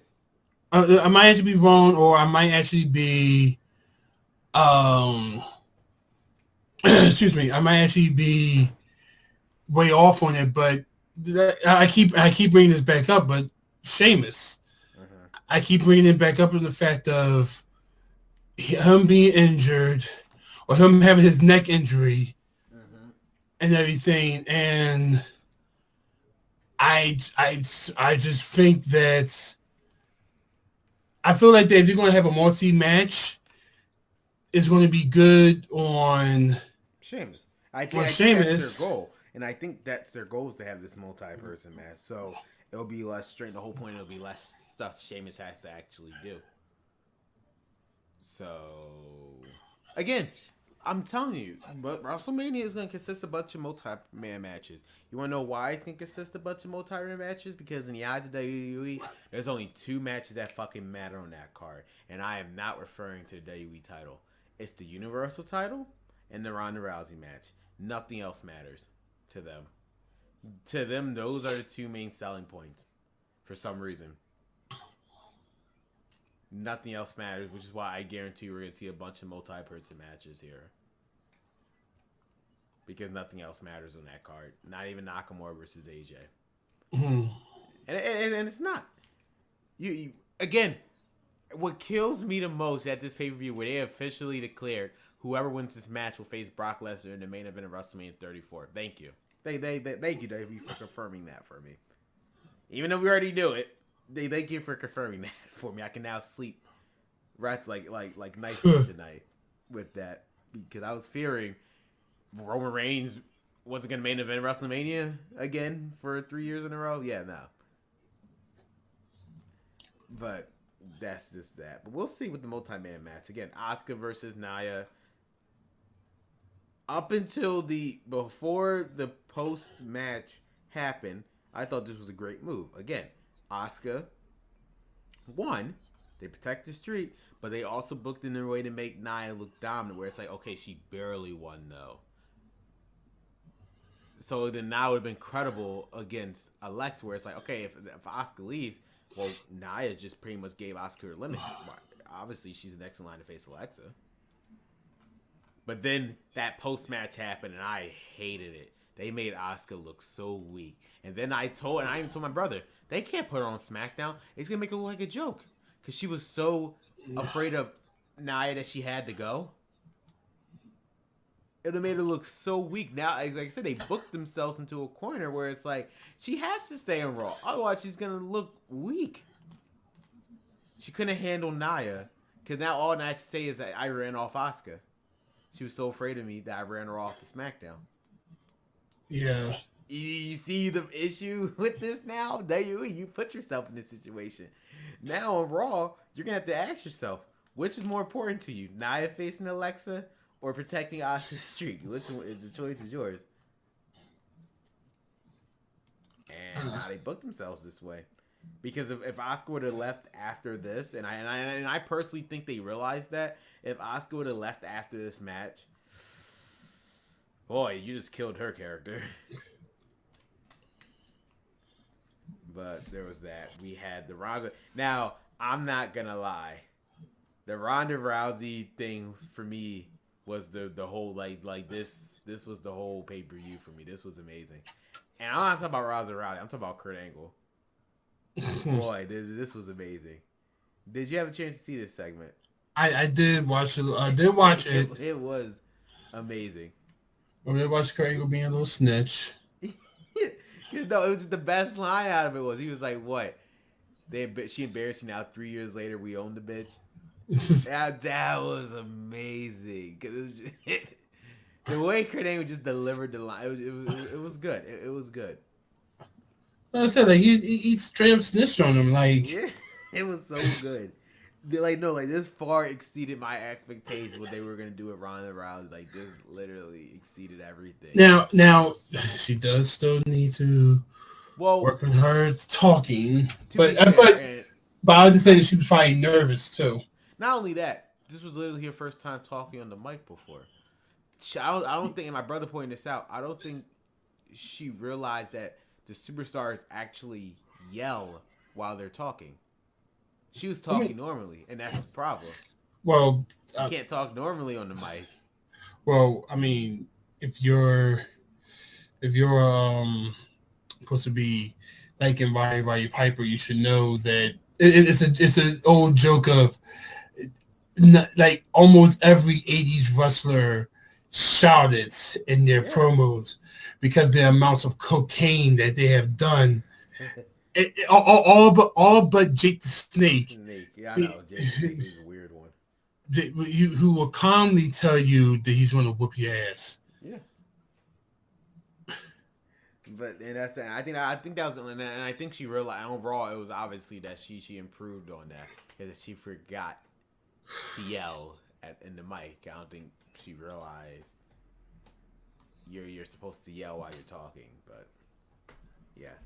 And then we had the Matt Hardy and Bray Wyatt match. If you take away by the way, I have it was actually a good match. Yeah, I actually have breaking news. A little bit of breaking news on that, but you probably already knew. What? So WWE just posted this on their Twitter.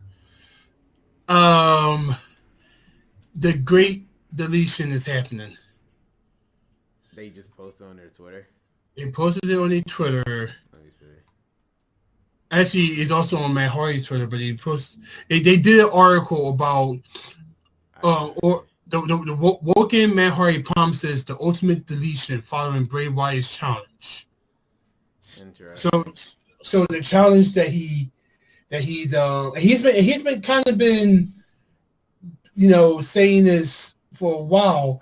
He's been floating around. Yeah, he's been floating around some pictures and stuff. And when I'm talking about Matt Hardy, he had the shovel that said delete on there, which was used and one of the final deletions back in Impact and everything. And one of the things he's calling for Senor Benjamin, prepare the battlefield and stuff. So this is it. The ultimate deletion is going to happen, and done right this time, because if you remember okay, hold on, I can't even say done right. Well, no, actually, I will say done right, because remember they did this twice with Bray Wyatt. Okay, they did the Resident Evil 7 DLC, which that's why I keep calling it. That was the House of Horrors match. Yes. I call it because it reminded me of Resident Evil. It was did. so retarded. It legit reminded me of that. And then, but do you also remember the New Day versus the Wyatts? Yes, I remember the compound. Like, Jesus, that made no sense. And the thing that they were trying to do something on the lines of the great the great deletion. We all knew that was the case. Like, hey, if TNA can do it, of course we can do it. We got better cameras and we can do anything. No, it's not that easy. It's just. Well, we'll see how WWE does it now. We will see. It's at WrestleMania, so they gotta do something. Yeah, I mean, I think it's going to. At least. I think it's going to suck. I mean, I think it kind of sucks because most likely this is going to be pre-taped, because you can't, as you know, you can't have this. You can't have this in the daytime. Well, obviously, they're gonna have to wait. Either they're gonna have it pre-recorded, or they're gonna have to wait. Like later night to do it. Whatever they're gonna do. But yeah, we'll see if that happens, and then the men's elimination chamber match. Only thing I have to say is this: everything went perfectly fine until the end, because the way it was booked, you would have really thought Braun Strowman was gonna win. No, why was I even kidding myself? It was gonna be, of course, it was gonna be Roman Reigns. Who else? Yeah, why would you? No, but you can't tell me Braun Strowman eliminating, and I mean every single solitary person, but you still let Roman Reigns win. What sense does this make? And then at the end, it still doesn't help, man. That they let him destroy Roman Reigns too. So it's like, what are you trying to tell us here, WWE? Help me try to understand. Like, what are you trying to tell me here? Please. That Braun Strowman is the one that should be made in WrestleMania? Which, yeah, he should. But you still made Roman Reigns win. What was the point? I can't answer. Like, up until the end of the match, I thought that match was great. Not because Braun Strowman was eliminated, but just how the match went in general. But it just made zero sense why Roman Reigns won. It made no sense. I mean, yes, we should have saw it coming. Everybody saw it coming, but it's just the way it was booked, where it's like, why didn't they just change the ending? It just made no sense. It's like they could have changed the ending right there. Just made Braun win, because it's just, none of this makes sense now. Roman won for what?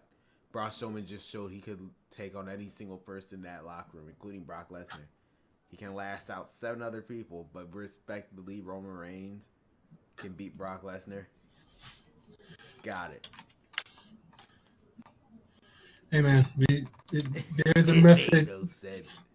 There's a method to WWE's madness. It made no sense. I mean, the promo on Monday, they're doing something, but it still didn't make any. Regardless, though, this whole Roman Reigns versus Brock Lesnar, and again, I even said that graphic that they had that ready for a year. They were just waiting just to publish it. It was already done for WrestleMania. Roman Reigns versus Brock Lesnar. It was already done. They were just waiting to use it. Just it made no sense. So did you want to talk about Raw? Or do you want to take a quick break? Well, we can keep going because we talked about half the stuff. Sure, we did talk about that. So let me pull up Raw real quick. I already had it up. I already had it up. You know. Okay, give me a second. Still no new Raw intro for some reason.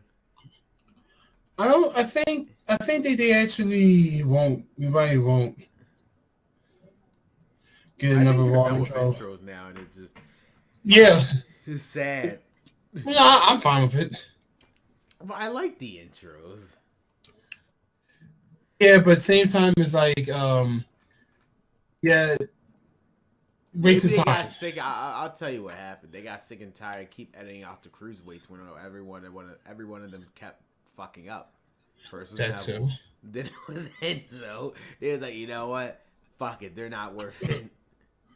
That too. Or it could also be just them trying to save money because them trying to save money and took the pyro away from us. Yeah, but they're also trying to save money into not paying bands for using their songs. You gotta remember they still have to pay those bands. Oh my god! Because they had Shinedown song. I know for almost 2 years. Oh yeah, almost 2 years. Yeah, and they kept giving them money and giving them money and giving them money for it, and it's like, why do we have to keep giving them money for this? We could just make our own song or whatever.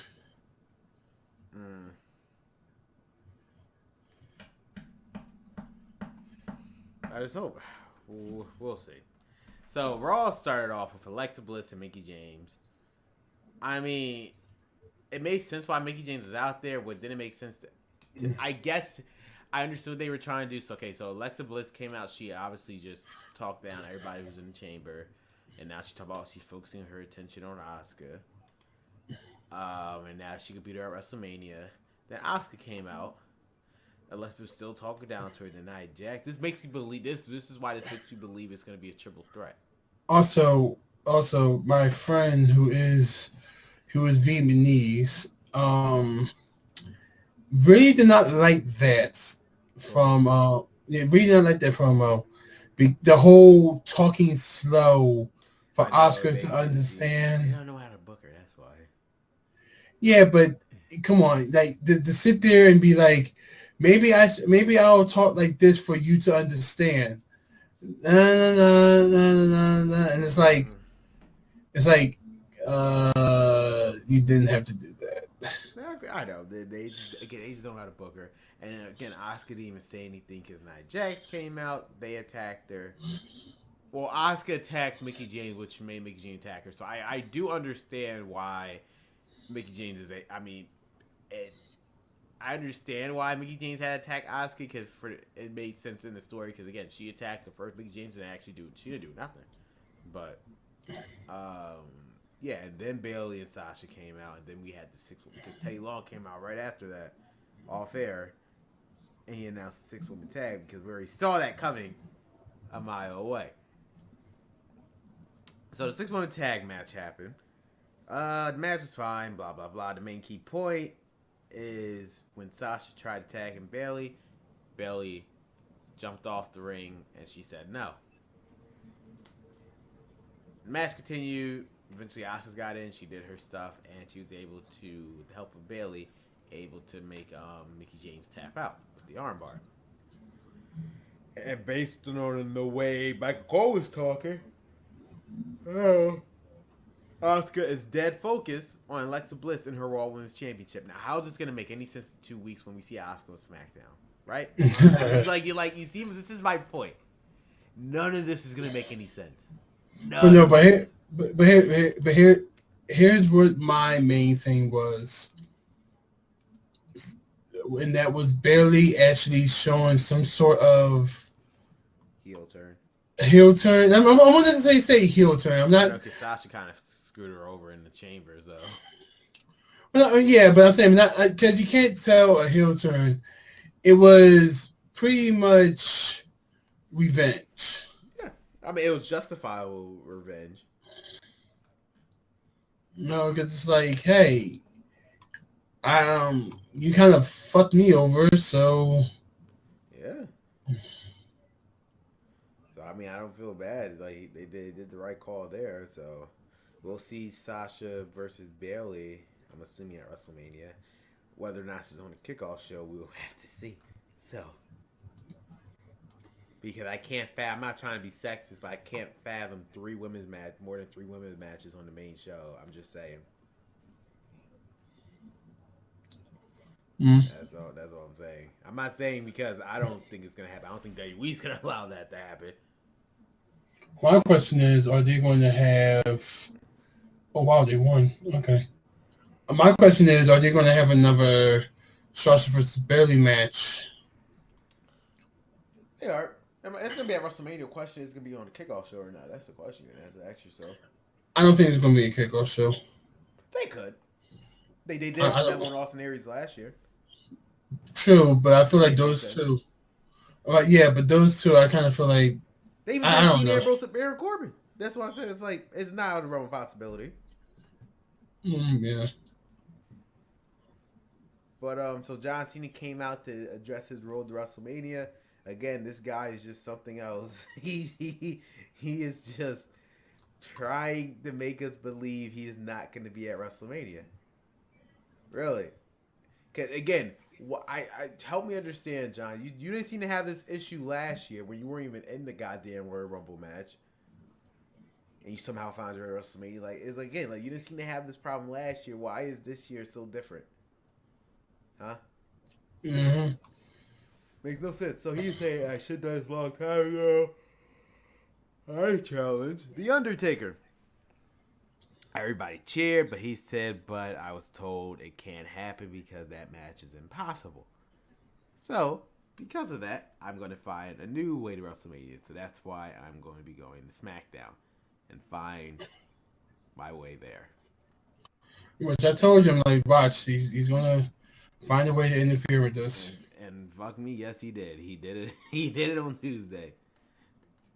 Literally, he did it on Tuesday. But Bray Wyatt, it was supposed to be a match between Bray Wyatt and Heath Slater, but that never happened. It was because he just annihilated both of Heath Slater and Rhino, and then he challenged Moken and Matt Hardy.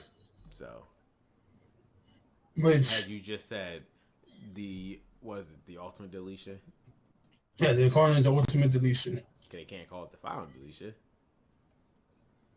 Even though they should just to be dicks, but I know they won't. We had Seth Rollins versus The Miz. And again, Miz cut a very good promo in the ring. Because, again, he made a very good point. He was like, again, all I get was a might. I made this title more relevant to Brock Lesnar, and all you can give me is a might. This person might be your opponent for your Continental title. But, yeah. It was Seth Rollins versus Miz. It was a good match. Again, that spot at the end when he did that frog splash from literally 3/4 away from where Rollins actually was amazing. And then right after that, immediately right after that, Finn Balor fought The Miz. At first it was via disqualification, but Kurt restarted the match saying that if there's no winner, Miz is not going to WrestleMania. And then Finn Balor beat The Miz. So what they're trying to say here, both of these men defeated The Miz. And they both want a shot at their Continental title. Obviously, it's going to be a triple threat. However, I think it's going to be a fatal five-way. What do you think you're going to add? Braun Strowman and Elias. I'll explain why in a second. Well, actually, I should explain why now, because the next point brings up the reason why I am about to say it. So, Roman Reigns, he addresses Dave Universe. What was originally supposed to be a call-out between Brock Lesnar and Roman Reigns. Instead, Brock Lesnar never showed up. Roman Reigns publicly said that, and he said he's not gonna try to cover for him. He didn't show up because he doesn't care. He hides behind the contract. He doesn't care about the company. What I learned about respect and whatnot, I just don't respect Brock Lesnar. He's taking photos with the UFC Dana White and whatnot. They try to make it as real as possible. Now, based on what Dave Meltzer said, here's the story. Apparently, now again, just come from Dave Meltzer, whether it's true or not, who knows? Apparently, the reason why the Braun Strowman and Elias program is happening, because that's their plan B. If for some strange reason this whole case with Roman Reigns and the drug dealer stuff comes up and it's like a PR disaster, Braun Strowman is going to replace Roman Reigns, which is the reason why Braun Strowman was booked that way at the Elimination Chamber, and especially the ending. That's the reason why they booked that ending, because that's just their plan B. If they don't have to use that plan B, then Elias and Braun Strowman instead will be inserted into the Miz's storyline, and it will be a fatal 5-way.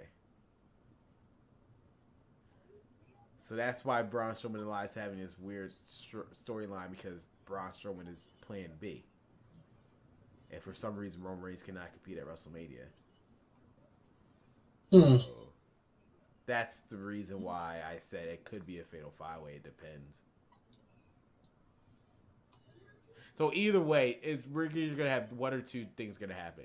Either we're going to get Roman and Brock, and then we're going to have the fatal 5-way, or we're going to have Brock versus Braun, and then we're just going to have the fatal 4-way instead, with Elias included into the Intercontinental Championship match. You see, he can't be there. You see, the only thing I was more concerned about was Mrs. Baby, and that's the reason why. That's another situation, yeah.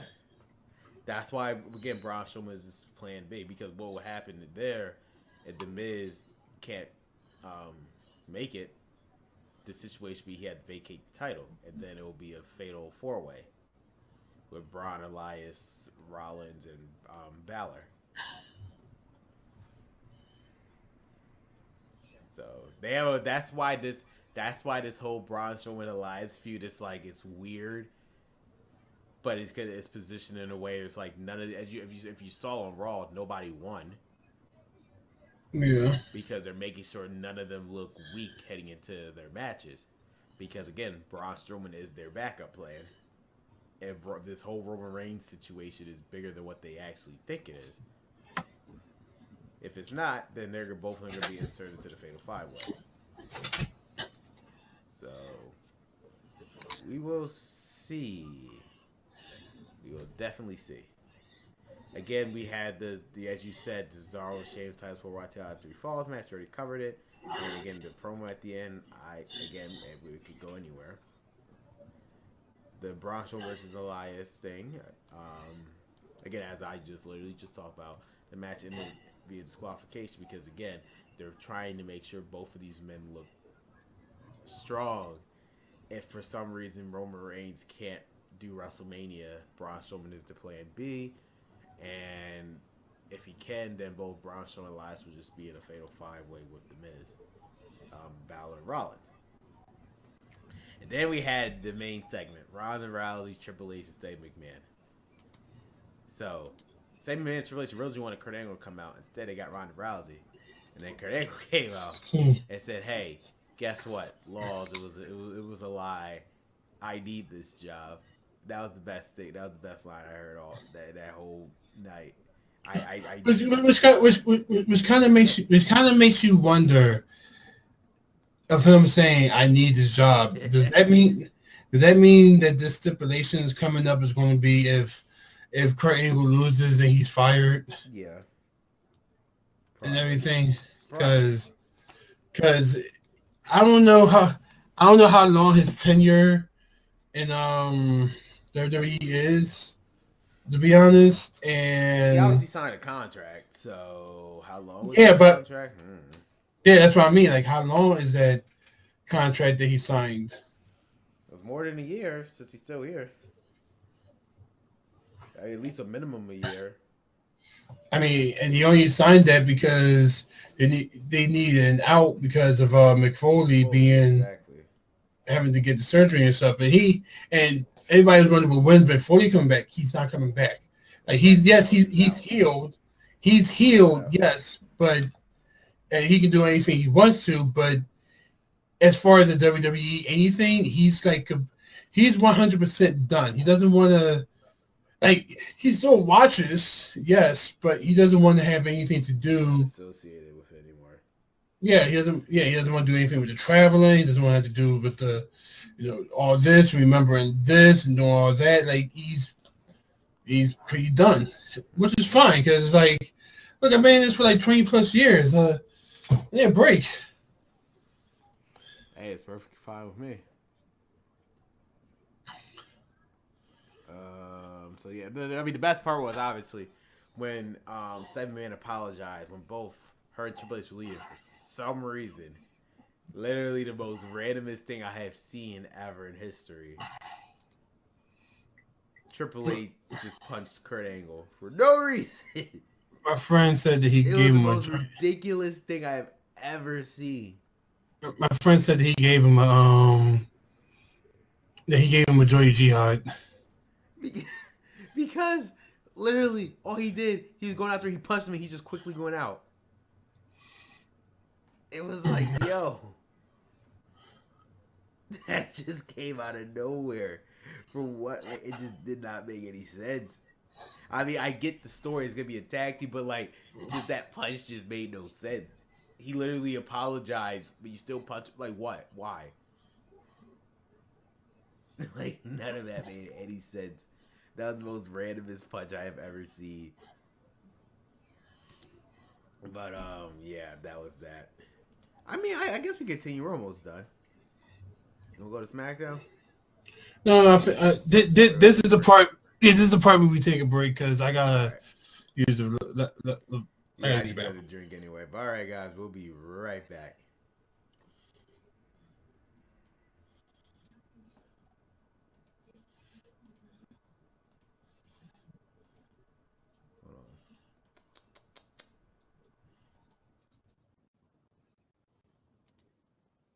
Mm-hmm. Yeah. I say, if you see me doing this, because I don't even know why I'm still watching this, because we lost today. So, with the Philadelphia Fusion loss. So I'm just watching, and technically, like I said, I don't know why I'm watching this, because we're playing right now. It's a San Francisco Shock versus the Shanghai Dragons. The Shock is 3-10, and the Shanghai Dragons hasn't won yet. Like they're in series 2 and they haven't won a game yet. So I'm like, I don't know why I'm watching this, but it's like, it's on whatever. Plus Tekken's off because I was watching the Tekken Championship. Well, Tekken has their own esports. Everything's getting to esports. I can't wait for the day of Dragon Ball Fighters getting and that was a hype tournament too, man. Yeah, that was a really hype. Like, I'll say it like this: it's been a long time since a game, other than a Capcom game, closed out a tournament, a major tournament. It's because, no, yeah, but there's like it's usually Street Fighter closing out, or it's usually Marvel closing out. Dragon Ball Fighters closed out a Big E tournament, and it's the first time that I can remember of me going to a Big E tournament that a game that's not Capcom closing out. Yeah, I mean, because Street Fighter. I mean, Dragon Ball did have the most.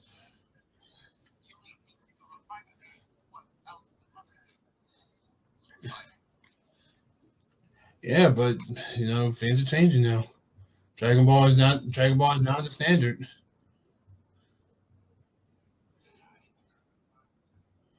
And I've already have my thing ready.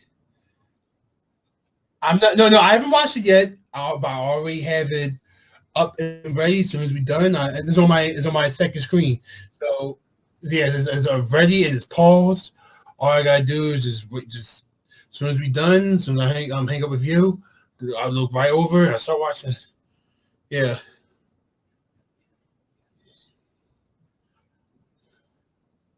But oh yeah, let me say this now. If you're planning on doing it Friday or Saturday, next week's podcast, I won't be around. I'll be in New York. Just Long story short, is a trip. Is a trip with me and my friend Rich and everything, and it was something that we planned because he wanted he hasn't had a good vacation in a while because he had switched jobs and stuff and everything. And I planned this last year, but it snowed around my birthday and stuff. Like his birthday was yesterday, and my birthday is the 13th. So we were just like, all right, well, I'm gonna. Um, I said last year, hey, we're gonna go and go to New York, get a hotel, and just hang out. But instead of going, because we usually do that, we'll go, just, hey, want to go to New York for a day, and everything. Then we go to New York, we just chill. But then we had to run right home because we both have work in the morning or anything like that. We now last year we wasn't going to do that. We was going to stay. We was going to even stay at a hotel, stay at my uncle's, and just let them, just like spend the whole day up there, then not have to worry about running home. But my uncle doesn't have the apartment anymore, so I booked the hotel. This time the mission while we're in New York, I'm getting him some ass, so pretty much because he had a rough time. He had a girlfriend, but the girlfriend ended up cheating on him. He was playing it safe, like he wasn't doing anything. He wasn't trying to be like fast with her or nothing. He was playing it, safe with her and everything. But the girlfriend cheated. She ended up getting pregnant by the other dude. Had an abortion. It got that bad and everything. And he worked with her. So like it just got like legit bad. So I'm like, you know what? We're going to New York. We're going to have some fun. We're going to get drunk. We're going to have a hotel room. We're going to get drunk, blast or anything. Then we're just going to go from there. Jesus, Jesus Christ, that was horrible. It was one of the players had a sniper, and he did like a nice little shot. It was like a nice little sniper shot. I tried to play sniper. I can't play sniper.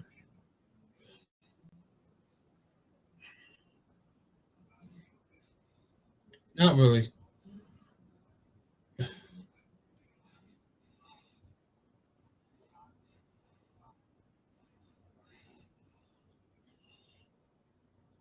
No, kind of like how you did like a common writer, John.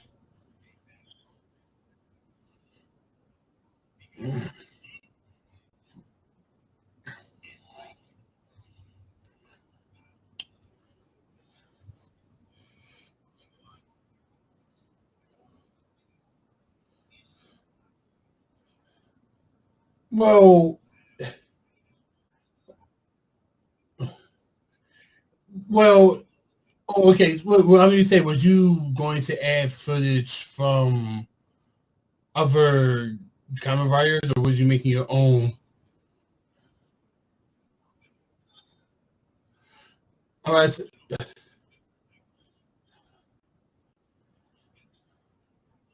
let me say because I've seen people who do like cosplay videos and stuff, and you know, they haven't been knocked down or anything like that.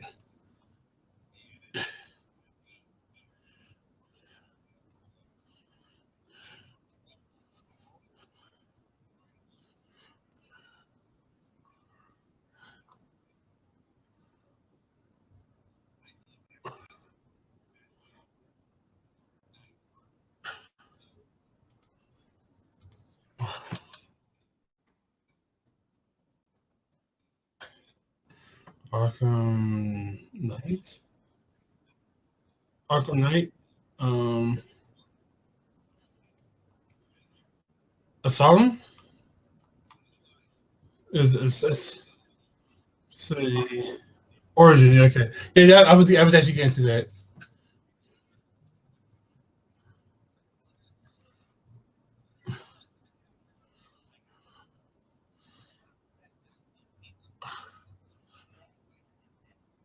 Well, I'll say like this: Did you?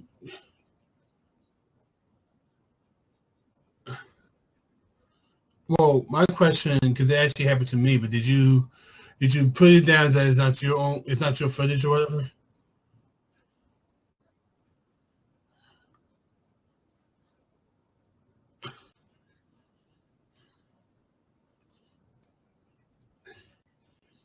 Well, then again, when did this happen? Because remember, YouTube has some weird. Uh, hmm.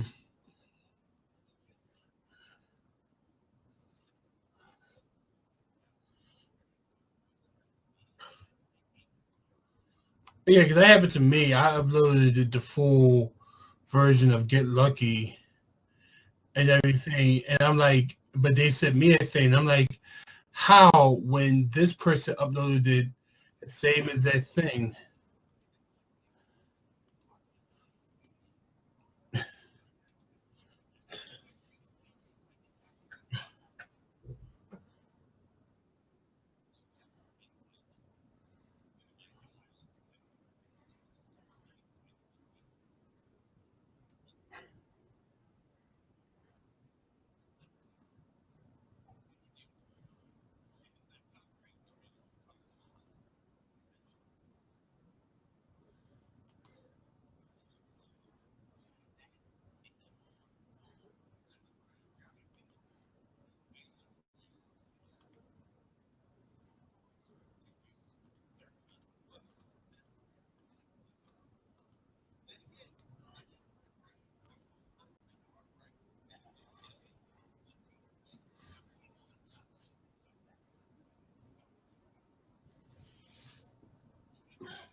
Yeah.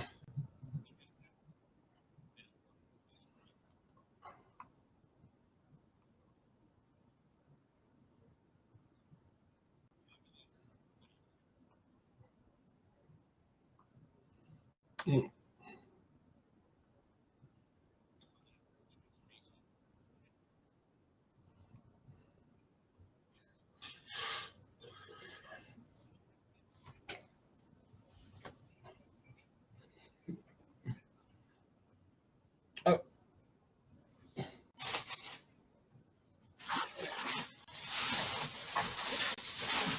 yeah, it's stupid. It's stupid, but I wish I feel like I might know the reason why, but it's a stupid reason. Your viewership.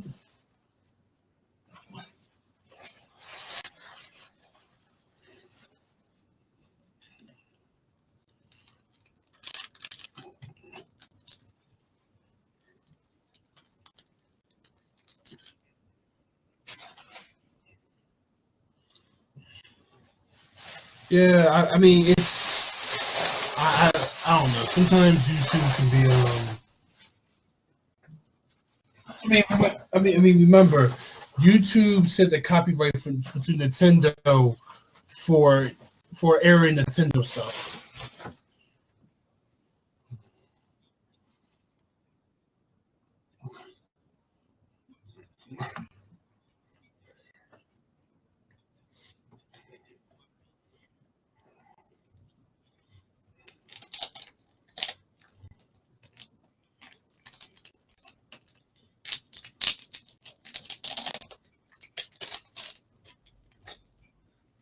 Yeah, but I'll say like this: if you really worried about it, don't put it on your main thing. Make it the second one.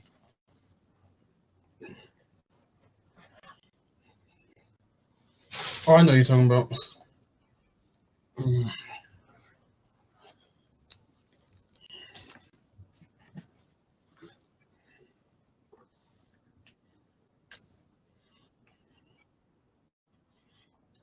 Hmm.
Dream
game, the jacket laid into my body.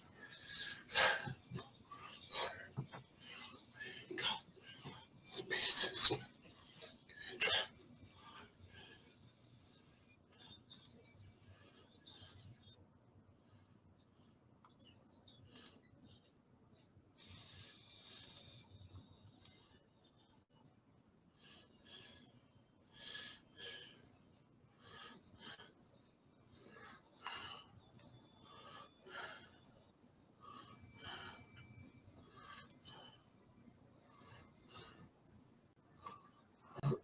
Oh, you are? Right at the beginning? Yeah. No, you came at right as I was. Damn, we got knocked to the fifth. Wait. No. I was checking something. We got knocked into sixth place. We played Thursday. We're still good, but we was in third place, but we lost, so we got knocked back. So, and I'm getting okay. No, we got knocked back to sixth place because we lost today. And we lost today, and two teams have won that knocked us down. So we just gotta play better. And next week, so let me tell you how next week's going to go. I'm actually starting tomorrow. by the way, after we do this, I gotta throw this out. Tomorrow through Wednesday, I'm going to be working, and then Thursday, after Wednesday. Thursday starts my vacation. That's how I'm planning this. They better not say anything. They better not say anything to me. They better not ask me if any extra shit because I'm not doing it. But I'm doing Thursday I'm going to a concert. Super Bowl Race and Exodus. The two like Thursday. I haven't been to a good concert in a while. So this is like my first time going since what is this, March? I would say the last concert I've been to was like November. Or maybe earlier than that. Or no, later than that, I should say. But then Friday, I'm taking my personal day because I'm gonna need a day of rest after going to a thrash metal concert. Actually, I remember the last concert I've been to. It was last year, like around August. That was the last concert I've been to. After that, I've just been taking breaks from concerts. So Friday is going to be my rest day, and also me packing, and then going to my friend's house. The friend we're going to New York with. We're going to go to then Saturday we go to New York, hang out up there, and then the 11th starts my vacation. Yeah, I just hope that they don't. I just hope they don't try. Yeah, I just hope they don't try no bullshit because last year I went on vacation. I put my full thing in, and my manager forgot that I put it in for my vacation. I'm like, how did you forget? It was right there on your mail slot. He didn't know you had mail slot then. So I'm like, what the fuck? So then he was like, well, I'll see what I can do. And I'm like, see what you can do. Like, what the fuck? So then, I mean, remember I told you I had plans. And so then he gonna come back to me and talking about, oh, well, here's the thing. I can give you your vacation, but I can give you your vacation, but I can't give it to you, or I can't give you a Sunday because I can't find anybody to cover your Sunday for you. And so you have to come in on Sunday. And part of me was like, no, I'm not coming in Sunday. I have plans to do. But I'm like, you know what? Fine, I'm coming in Sunday. But I'm like, I'm not doing anything.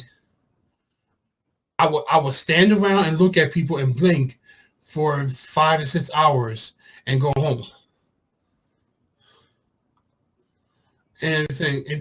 And then after that, so I'm like, yeah, because of that, I'm like, I'm not doing anything for, like, if you ask me, hey, listen, can you work the Sunday? I'm saying no. I'm out of town.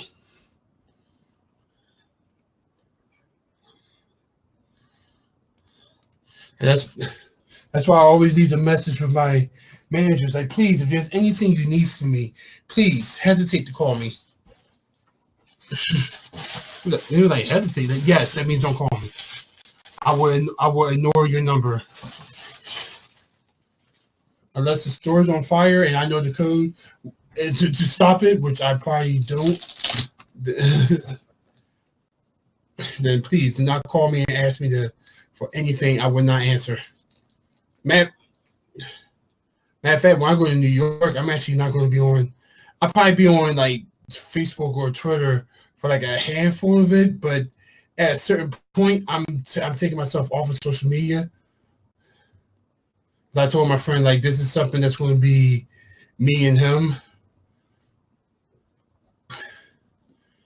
So, yeah.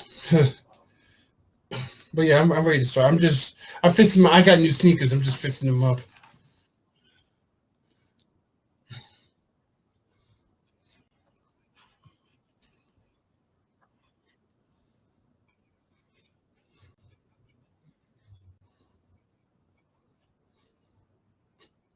Mm-hmm.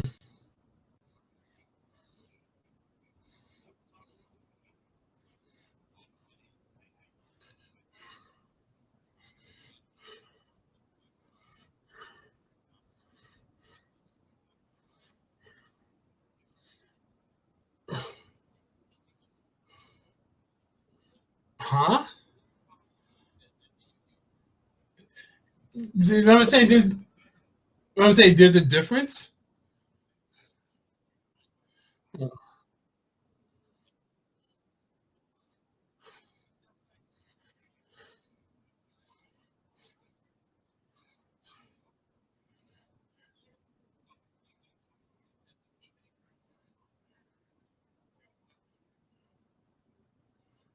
Yeah, it's supposed to.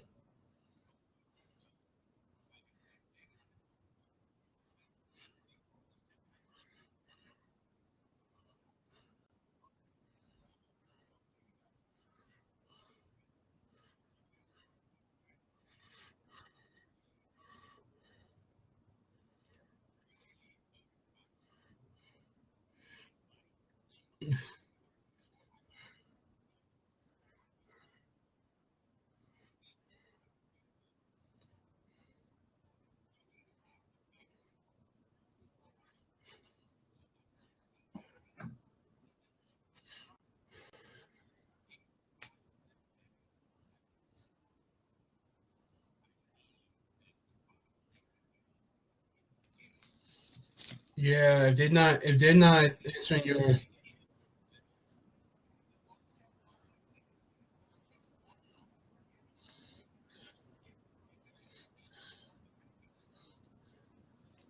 how hard is it to get somebody? I'm actually going through something myself, but I decided not to fight them because the guy I bought it for was like, "Don't worry about it."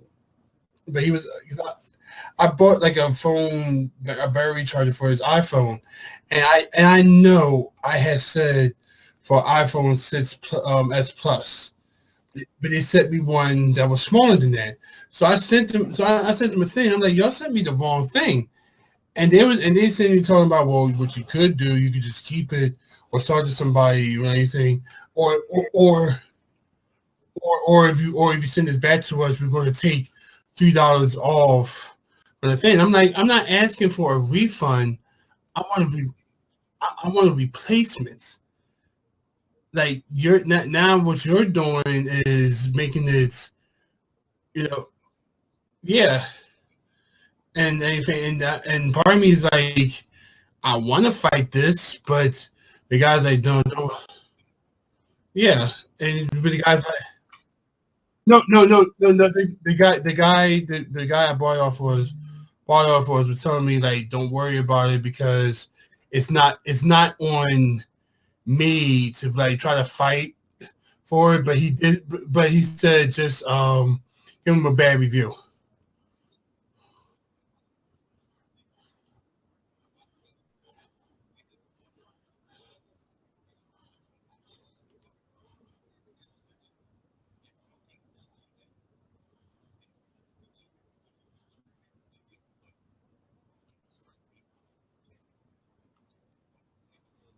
In fact, I'm about to check my.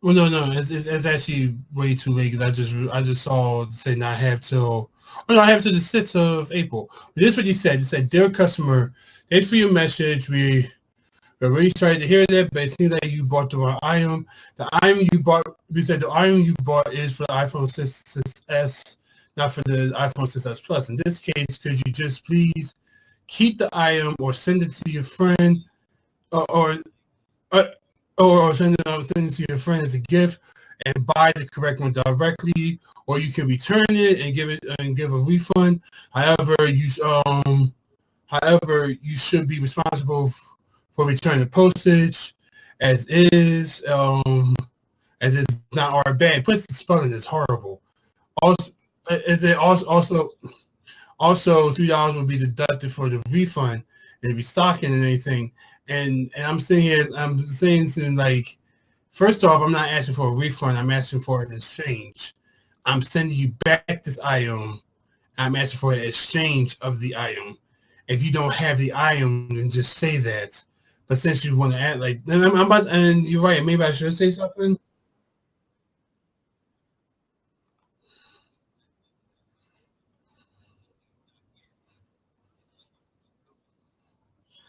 It was like 20, but it's not my money. It was his money.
No,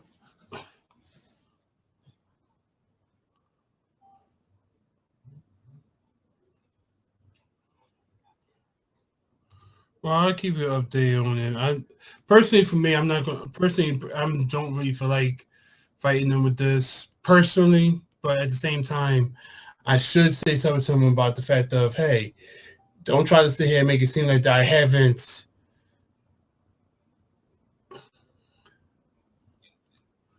Was that your brother?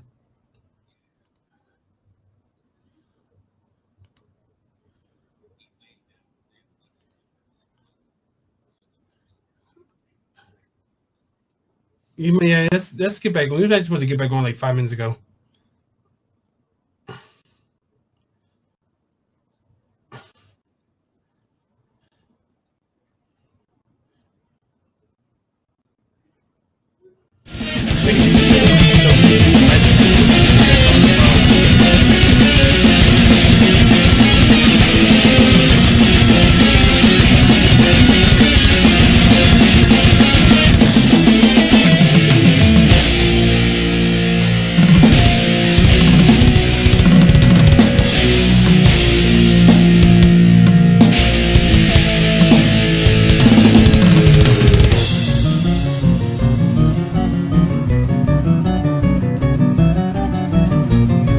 The moral of the story: don't be careful with the big kids.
ranking the ball thing,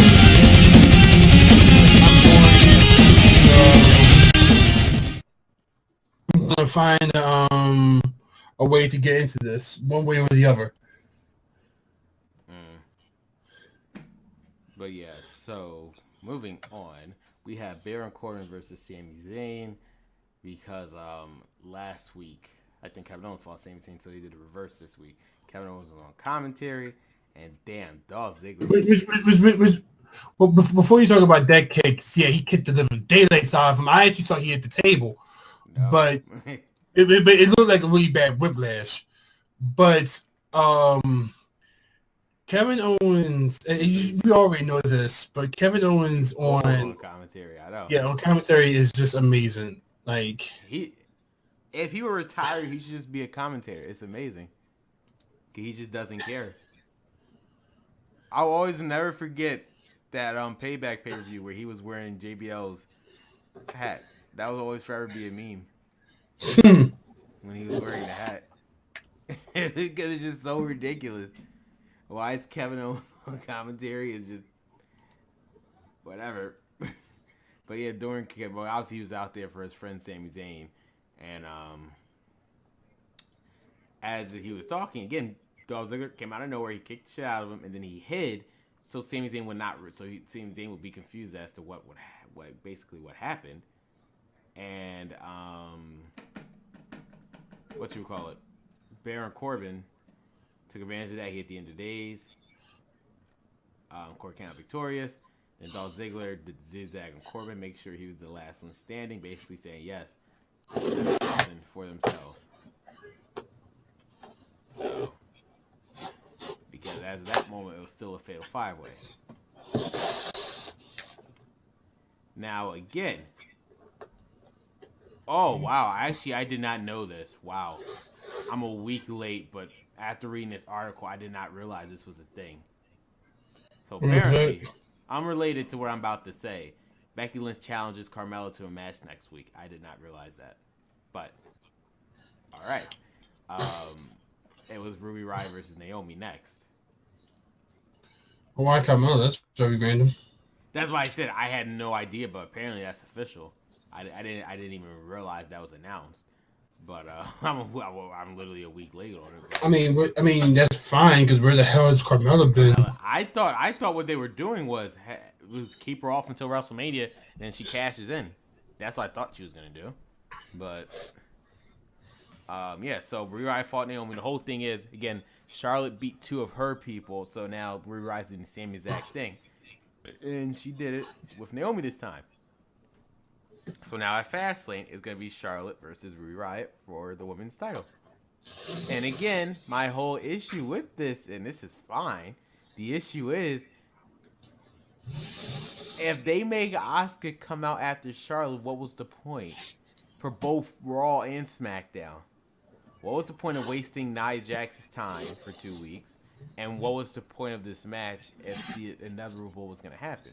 Well, I'll actually counteract it with this question because I thought about it, and I'll counteract it with this question: what was the point of Ronda Rousey coming out at Royal Rumble, ruining Asuka's moment? As I said before, and again, I will stay by this: WrestleMania is going to consist of a bunch of multi-man matches because the only two matches that matter are the Roman Reigns' Brock Lesnar match and the Ronda Rousey match. They could give two shits what the other card is. The rest of the card is. And that's the reason. And that right there is the reason. Why she interfered. Because it doesn't matter if Asuka won. Don't you understand? The Women's Royal Rumble match didn't really mean. That didn't matter. It was the Ronda Rousey debuting mattered. That's whether you think it, like, it's just, that's just the sad truth. The Royal Rumble, Women's Royal Rumble match didn't mean anything. Because, again, nobody talks about it. All they could talk about was Ronda Rousey. The Women's Royal Rumble match doesn't matter. It really didn't. But yeah, then we had a very, very good promo with the Usos and the New Day.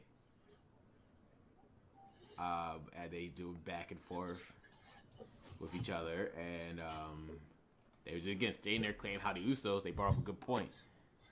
Ever since they debuted, they have never been on WrestleMania before. It was either the kickoff show or nothing. And then Big E was saying, yeah, but when we wanted something, we took it. And that's why we are the 4-time, and at Fastlane, we're going to be the 5-time tag team. Yeah, that promo was... Yeah, that actually showed, because, I mean, they say, hey, the New Day is a funny team and everything, but, when it's time to get serious... They can get serious. You get serious. Yeah, and that was serious. That was good. It was good. It was good. And again, they were confronting each other. The Brother Brothers came out. Which they were all like, no. And they both left. Now again, Ron, what is this leading to? We know it's the Usos versus the New Day at Fastlane. But now you see the Brother Brothers keep appearing with the Usos. I highly doubt the New Day are going to be off the card. You know what's going to happen? A multi-man championship match. You see this? You see the trend here? I mean, I will believe it when I see it. I'll say it like that. Again, I can't fad. I would like to think the Usos are going to win. Harper and Rowan are obviously the people that are going to face the Usos next. But can you really see WrestleMania without the New Day on it? You see the problem? Well, we saw it last year. Well, they were the hosts, so they were technically involved. I can't see them not being involved at all. So it's like, again, the problem being, guess what? Multi-person tag team match. You're going to say it's not likely because I can't see him copy and pasting. Oh, yes, it is. It's very likely because, like I said, none of these fucking matches matter to them, and it's sad. Because this was a good promo between the Usos and the Dude. But again, we'll find out in 2 weeks, basically. 2 weeks we'll have our answers of what's happening. We had Nakamura fighting for the first time, seemed like forever. Right. English. I know, like for a person who won the Royal Rumble. won the Royal Rumble and is pretty much ready to be one of the main events of WrestleMania. Yeah. You think you see him more on a personal basis, and you don't. No, it's just that's the point. He fought in English, so it seems I think at Fastlane, because for God knows reason, Nakamura is not even scheduled for a match at Fastlane. I'm assuming the Fastlane match is going to be Nakamura versus Rusev. So we will see. I'm assuming I can't see Rusev not on the card, so and they can still add at least one more match. Because right now I think there's only like 5 matches. They could at least add one more. So there you go, Nakamura versus Rusev, which should be interesting. We've never seen that match before, so that should be an interesting dynamic. Then we had John Cena versus AJ Styles. Again, very good match. It was a very, very good match. The issue was Cena won. Why? Why? None of this makes sense. Now, again, we talked about this last week where people forgot Cena was advertised for Fastlane. But again, I didn't think this was going to be the route they were going to take. So now it's a 6-pack challenge. Unbelievable. How are they going to justify Styles winning now with John Cena in it? Who Styles going to pin? Well, another thing, too. I don't know. Dolph Ziggler? I don't know. I don't know. Styles is going to... I'm assuming... Now, here's my theory of why they added Cena to the match. I thought about it. Now, me, I'm thinking way too into this because, again, we're still getting Roman Reigns and Brock Lesnar, but this is my only explanation as to why Cena is in this match. And this is for Styles. I'm assuming they want a face versus heel match. Now, hear me out for a second. It may sound crazy, but I think at Fastlane, Cena's going to win a WWE title. Where? At Fastlane. Now. The reason is because that very Tuesday, Styles is gonna lose his mind. He can say every single fucking time I get screwed over here. Because they're just because you and Shane are keep adding people to my situation, like basically to the problem, and this is where Styles turn heel. So he gets his rematch that night against Cena, and he basically cheats to win. See, this is how I don't That's think. how they're gonna get the face Nakamura and heel Styles.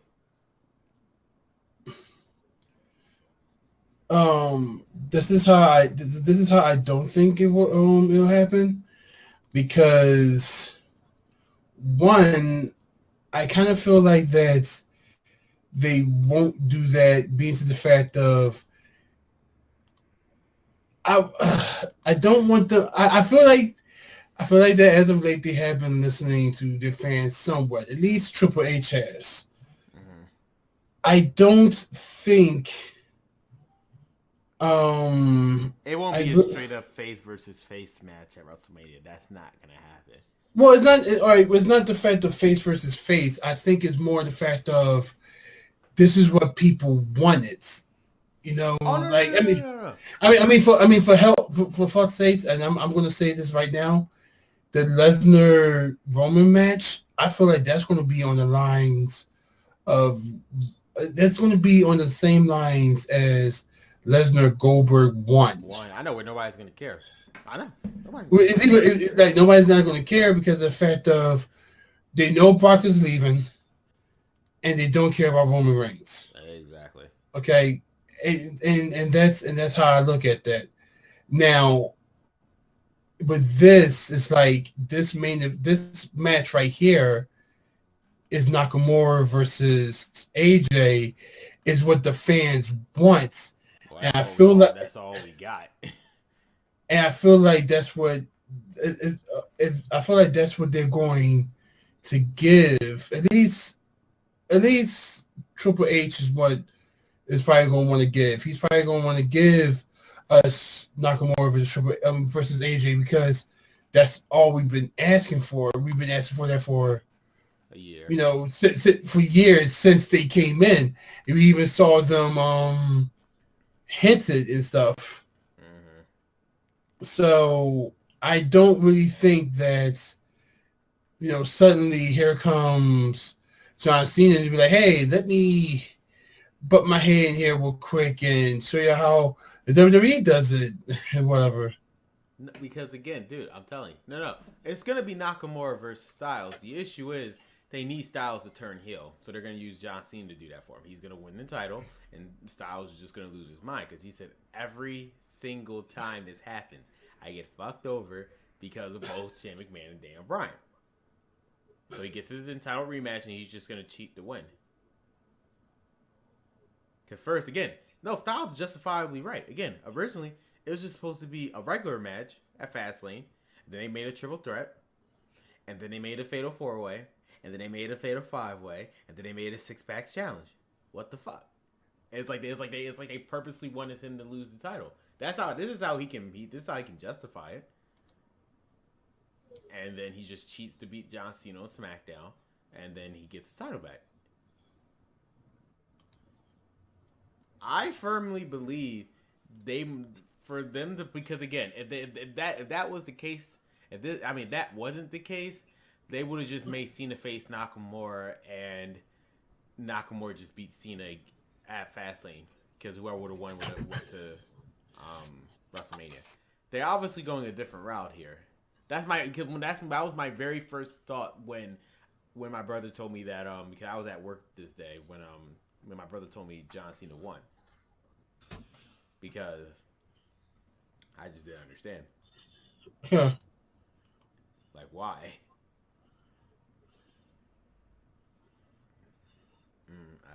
We'll see. The 6-pack challenge, we will see. But I think plans change and they just realize, oh, crap, we got to turn Styles heel. But we'll see in next Sunday. Not tomorrow, next Sunday.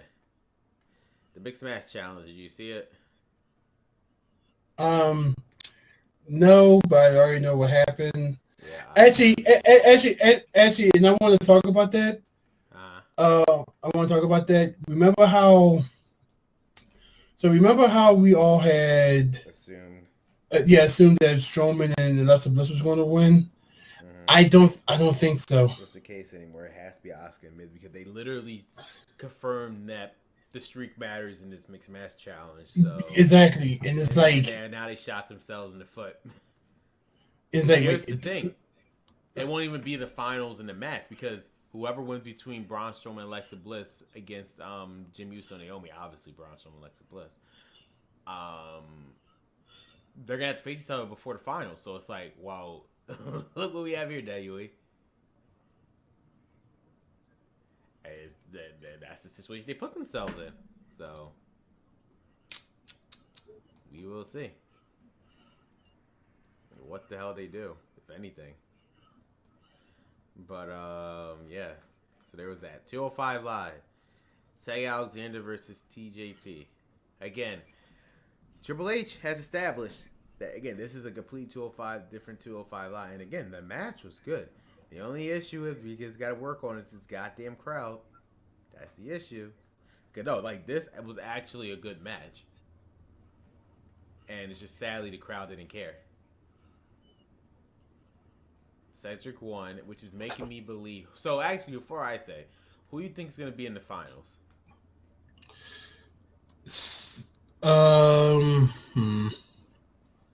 Cedric and Roddy. Wait, you said Roderick Strong? Yeah. That's impossible because they have to face each other next week. Oh, they do. See, I haven't seen the next week. So okay, so let me tell you. So okay, let me. I Yeah, guess before I ask you that question, I guess I should tell you what the bracket was. Yeah, I didn't know that. Because there's two possible outcomes based on the matches this week that they can go with. Come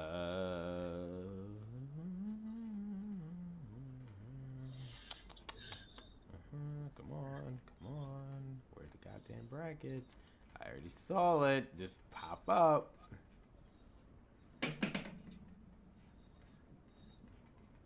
Okay. So, it's Cedric Alexander versus Roderick Strong in the semifinals. But next week, we still got to do the remainder of the quarterfinals, which is Mustafa Ali and Buddy Murphy. And then you have Drew Gulak versus Mark Andrew. Whoever wins between Mustafa Ali and Buddy Murphy will have to face either the winner of Drew Gulak and Mark Andrews. So, based on that bracket, who do you think are going to be the finals? Because they're okay. So to make it more clear, Cedric Alexander and Roger Strong are on the left side of the bracket. Mm-hmm. So they'll be facing each other in 2 weeks. Whoever wins will go to the finals. On the other side of the bracket is Mustafa Ali and Buddy Murphy in one match, and you have Drew Gulak and Mark Andrews in the other. So with that being said, who do you think is going to be in the finals? All right, wait a minute. So how about this? Send me the thing. I'll just send you the picture. Yeah, send me the picture. Actually, I'll just add you in it because it's a Twitter post. That makes more sense. I'll just add you in it. There you go. So you can just see it literally. So yeah, as Ron looks at that for a second, yeah. So Cedric won. It was a good match, and then the main event was also good. Roderick Strong versus Kalisto. Again, Triple H is doing the stuff I was not expecting. I expected Rod Strong just to put over Kalisto, but these NXT people are not doing it. Like they're beating the cruiserweights, so it's like this is interesting. All right, so as I'm looking at this, okay, so call me crazy. I think it might be Cedric versus Drew. I want to say that too, but if you really, I don't know if you actually fully look at 205 Live. If you look at the little snippets of what they do, to me, it's obvious it's going to be Cedric versus Mustafa Ali. I mean, because I can see that. I can some, see that. Too. I can see that yeah, too. I don't want it to But be. I personally wanted to be Roger Strong versus Buddy Murphy, but that's another story. Or Roger Strong versus Drew Gulak. But well, here's the reason why I feel like that they kind of want to finish off something that they already tried to start. finish. They tried to finish twice, never had a chance to, and here's the opportunity now where they're like, okay, let's try to finish this up now because this is something that we've been wanting to do for the For a longest time while. and everything. And I feel like this is how it's going to come down to. Now, it sucks because I actually, me personally, I didn't know what the bracket looked like. But around this time, I'm watching Hyperforce, so Mm-hmm. I catch clips, but from looking at this, I didn't know that Roger Strong was on the same side as That's Cedric Cedric. Alexander. Yeah. I feel like that would have been a better WrestleMania match of Roger Strong Versus versus Cedric. Cedric because I want to see Roger Strong get far. Like he's not Roger Strong's not losing to Kalisto. I'm saying Well, that he now. didn't. Yeah, and he didn't. So Okay. Oh, he did. Okay, so that match yeah, already happened. that's my point. So it's gonna be Cedric and Roderick in 2 weeks. So And so it's the fact of like that match, Cedric and Roderick is going to be an amazing match. I just wish that match happened at WrestleMania, but that's neither here nor there. Buddy Murphy, he's good, but he is just starting. They're not going to give him that cruiserweight thing. Mustafa Ali, they're gonna get him after his performance with Jack Gallagher. They're gonna. And it's sad. I want Buddy Murphy to win, but I know Mustafa Ali. I have nothing against Mustafa Ali. I just feel like Buddy Murphy can go far, but I just know Mustafa Ali's gonna win that. And it's obvious Drew Gulak is gonna beat Mark Andrews. That's obvious. There's just no way. This is what makes it so interesting. I didn't expect neither Mark Andrews or Roger Strong to make it past the very first round. I thought they were just there just to put over the 205 Live talent. I thought Roger was there to put over Hideo. That didn't happen. And I thought Mark Andrews was there to put over Kira. That didn't happen. So now it's like we're in a situation where it's like, this is actually not predictable anymore. And I don't know how this is gonna go. All I can say this is what I can say. If Mustafa Ali beats Buddy Murphy, then it's obvious it's gonna be Cedric versus Mustafa. If Buddy Murphy defeats Mustafa, then I can actually see Buddy Murphy versus Roger Strong. I can see that. To make it so like it's a start of a new era officially the start of a new era for 205 Live. I don't. As much as I want Drew Gulak to have the cruiserweight title, I know sadly it's just bad timing. It is not his time. Even though he's actually the most developed character out of every single cruiserweight on this show, and that's saying something. He's like the only actual developed character. So I don't want Roger Strong to lose though, but I know he's gonna lose to Cedric. yeah, I know, and that's what's going to suck. That's That's how. the issue. I know he's gonna lose to Cedric. Well, here's my thing. Like that's why next week is so important because it all depends. If Cedric, the only way Cedric would not win against Roderick is unless Mustafa loses to Buddy Murphy. If he actually loses, I'm like, okay, then he might actually win. I mean, Roger Strong might actually be Cedric then because then there'll be no point for Cedric going to the finals if Mustafa Ali's not at the finals. So the way they've been pushing Mustafa Ali and those little video packages that they keep doing with Mustafa, like I don't know if you noticed them or not, but like those little video packages like where he just talks by himself in the interview room, it makes me believe it's like it's obvious. It's gonna be Mustafa versus Cedric. It's obvious. But hey, just like I did again, Triple H he does wonders. Just like how the Cruiserweight Classic was unpredictable, this right now is currently unpredictable. I can't. because I never expected Roger Strong to go past the first round, but here we are. He's in the now he's in the semifinals. So we will see. But wouldn't that pretty much confirm Roger Strong's been called up then if he wins?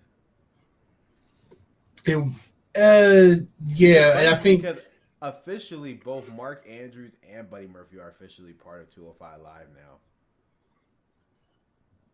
It's weird. Mark Andrews is a UK guy, but he's actually officially part of 205 Live. So I know Buddy Murphy. So either regardless of the tournament, Buddy Murphy and Mark Andrews are going to be in 205 Live, but Roger Strong's a question mark.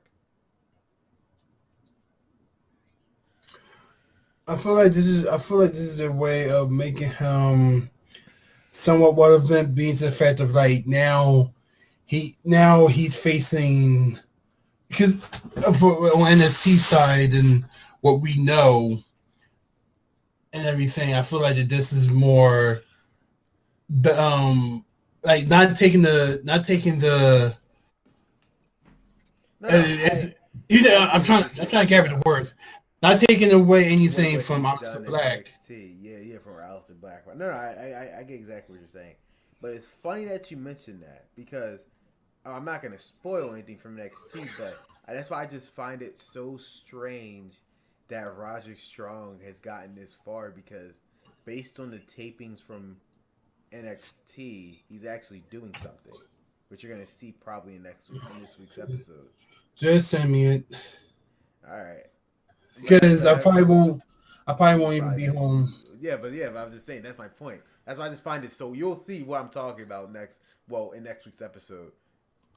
Okay, that's why I find it so strange how he's gotten this far based on what they did on the tapings. That's why I just find it so strange. But yeah. And speaking of NXT, which was the first NXT since Johnny Gargano left because of Tommaso. So, hold on.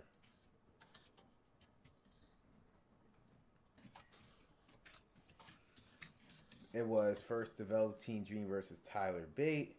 The Velveteen Dream won. It was a good match. So Velveteen Dream won. You had Adam Cole defeat Cesar Bonone. He was trying to make him join the Now, actually, this is the one important thing I want to bring up. The Dusty Rhodes Classic, right? Now, a lot has changed. Now, let's see what the teams are for that.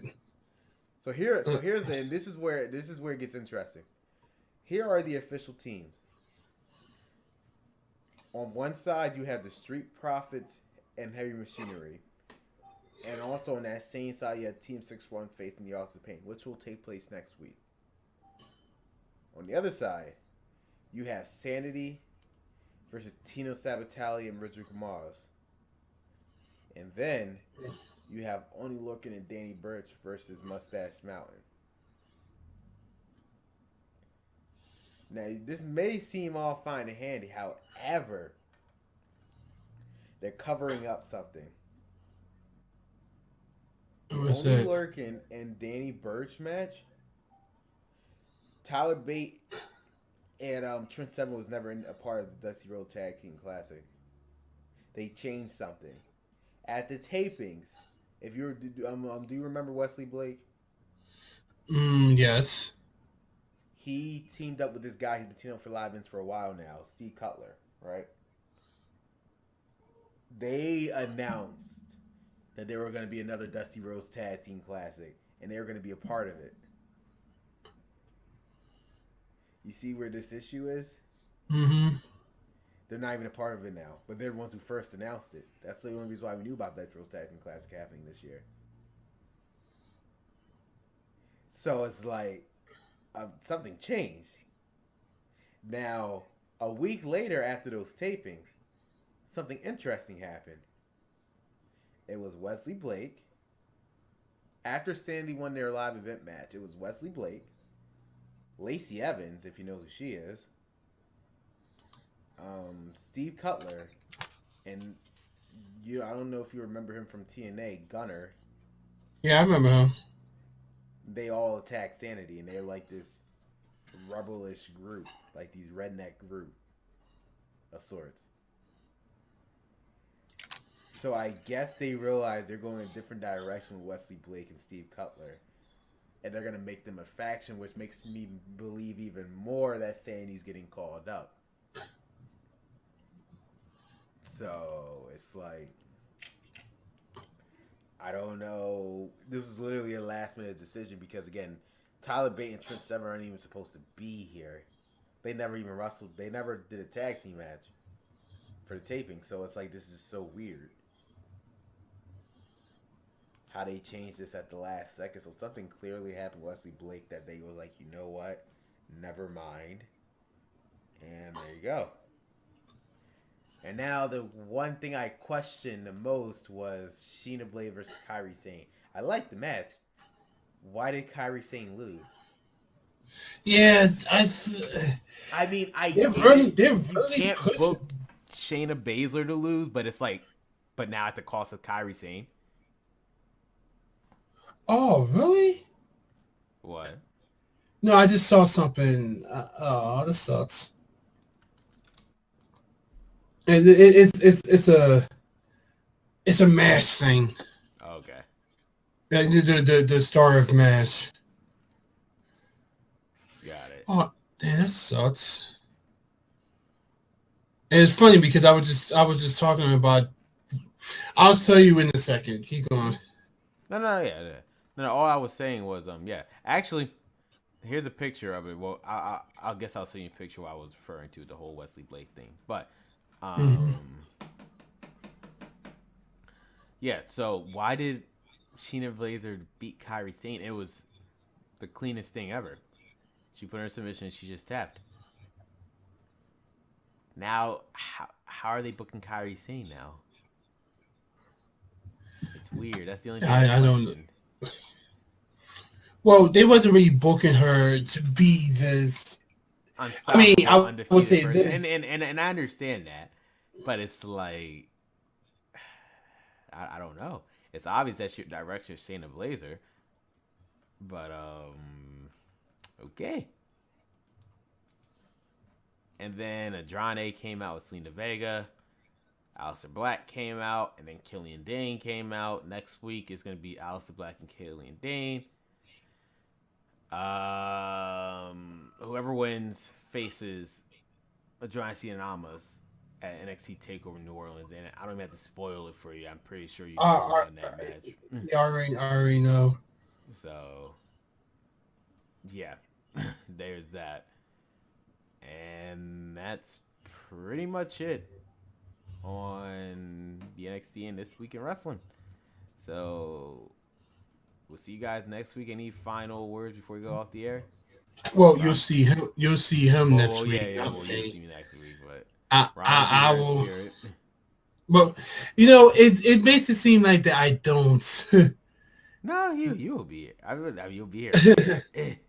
I know, but I do a lot of things. I go places. We all have lives. Hell, last week again, I had to cancel the show because last minute I got called into work. So I'm sitting here. I'm at a restaurant, and it's funny. I'm at a restaurant. I already played all my games and lost in all of them. So I'm at a restaurant with friends, and we was talking about the Elimination Chamber. And that's in my head. I'm like, oh shit, I forgot to send the result, my predictions. So that's why I'm sitting here texting you while I'm in the thing. I remember that, yeah. I'm sitting here texting you, saying like, okay, this is my prediction and everything. He was like, don't worry about it, dude. I might not even be able to do it. I'm like, oh, okay. And everything. But like, my whole thing is just the fact of, I do go places and stuff like that. It's not just tournaments. It's I go out to places. And this one, I'm actually going out to New York, hang out with my friends and stuff, a little birthday weekend with just me and my friends and stuff. So and whatnot. So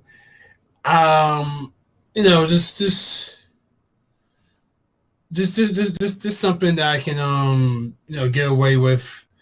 If nothing too big, but I will be back the next week, as far as I know, unless something else happens. On the not the 10th, the 17th or 16th, depending. I'm not going anywhere on St. Patty's Day because I don't do shit on St. Patty's Day. Mm-hmm. Like, as far as I know, I'm not doing anything on St. Patty's Day. When is St. Patty's Day anyway? It's on a Saturday. Okay. It's before WrestleMania, right? Or Way before. WrestleMania. Okay. No, okay. but WrestleMania's on in April, isn't it? Yeah. Again, I don't know. Yeah, but hold on, WrestleMania. Yeah, WrestleMania is April 8th. Yeah. I know everything's. I stopped keeping track of holidays after I graduated high school because holidays doesn't matter anymore. Listen, I know everything's kind of all weirded out because one, I just got finished telling my friend, like, we're going to be like dead drunk, and we're going to lose an hour on Sunday because we're drinking pretty much. We're going to be we're going to be drunk to a point where we're going to lose an hour because next Sunday, not this Sunday, but next Sunday, is daylight savings time. Yeah, daylight savings time is early. So we're going to lose an hour. Yeah, we're going to lose an hour, and it's like, oh, crap. So then not only that, but and Easter is on April Fool's Day.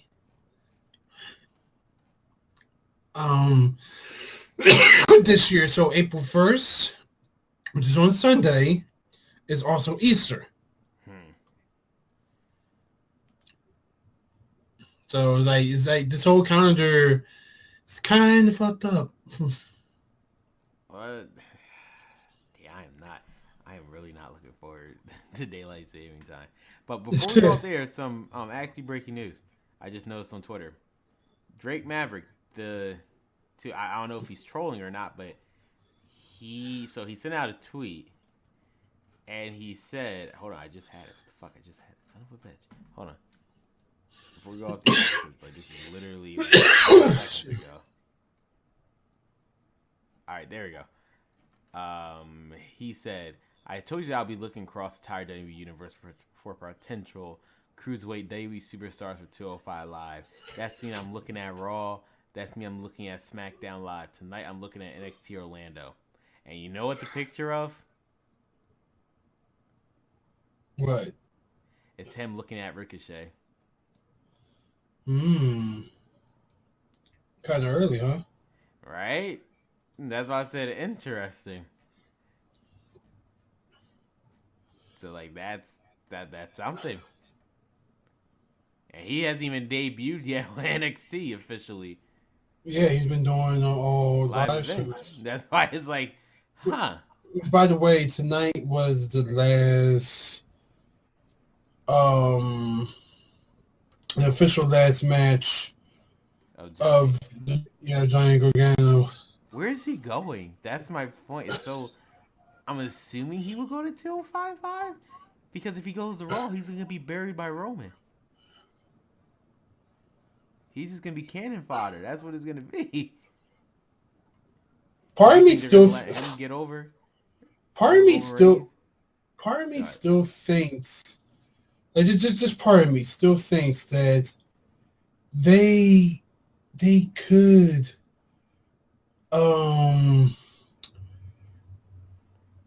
they probably could. Tommaso versus Johnny. I had a theory on this. Because there was something that Roy Ringo said that made me think, you know what, it's still a possibility. Because he said, quote, yes, you are terminated from NXT, but you still have to fulfill all of your commitments and live event appearances. Now, the question you have to ask yourself, was Jenkins-Garo advertised for TakeOver New Orleans? And there you go. That's their cop-out. If he was advertised, quote-unquote, for TakeOver New Orleans, well, there's your cop-out. Otherwise, yeah, I don't know what they're doing. But if he was advertised for it, there's the cop-out. I mean, I don't know. We'll see coming up. We'll March have is an going. answer probably. March is going to be interesting. Yes, it's an interesting month because we'll see the direction of John Cena.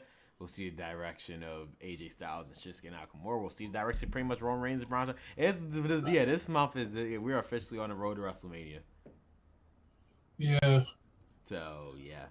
So thank you guys for watching today's stream of me and Ron. As always, this is Creator and Ron signing off. Catch you guys later. See ya.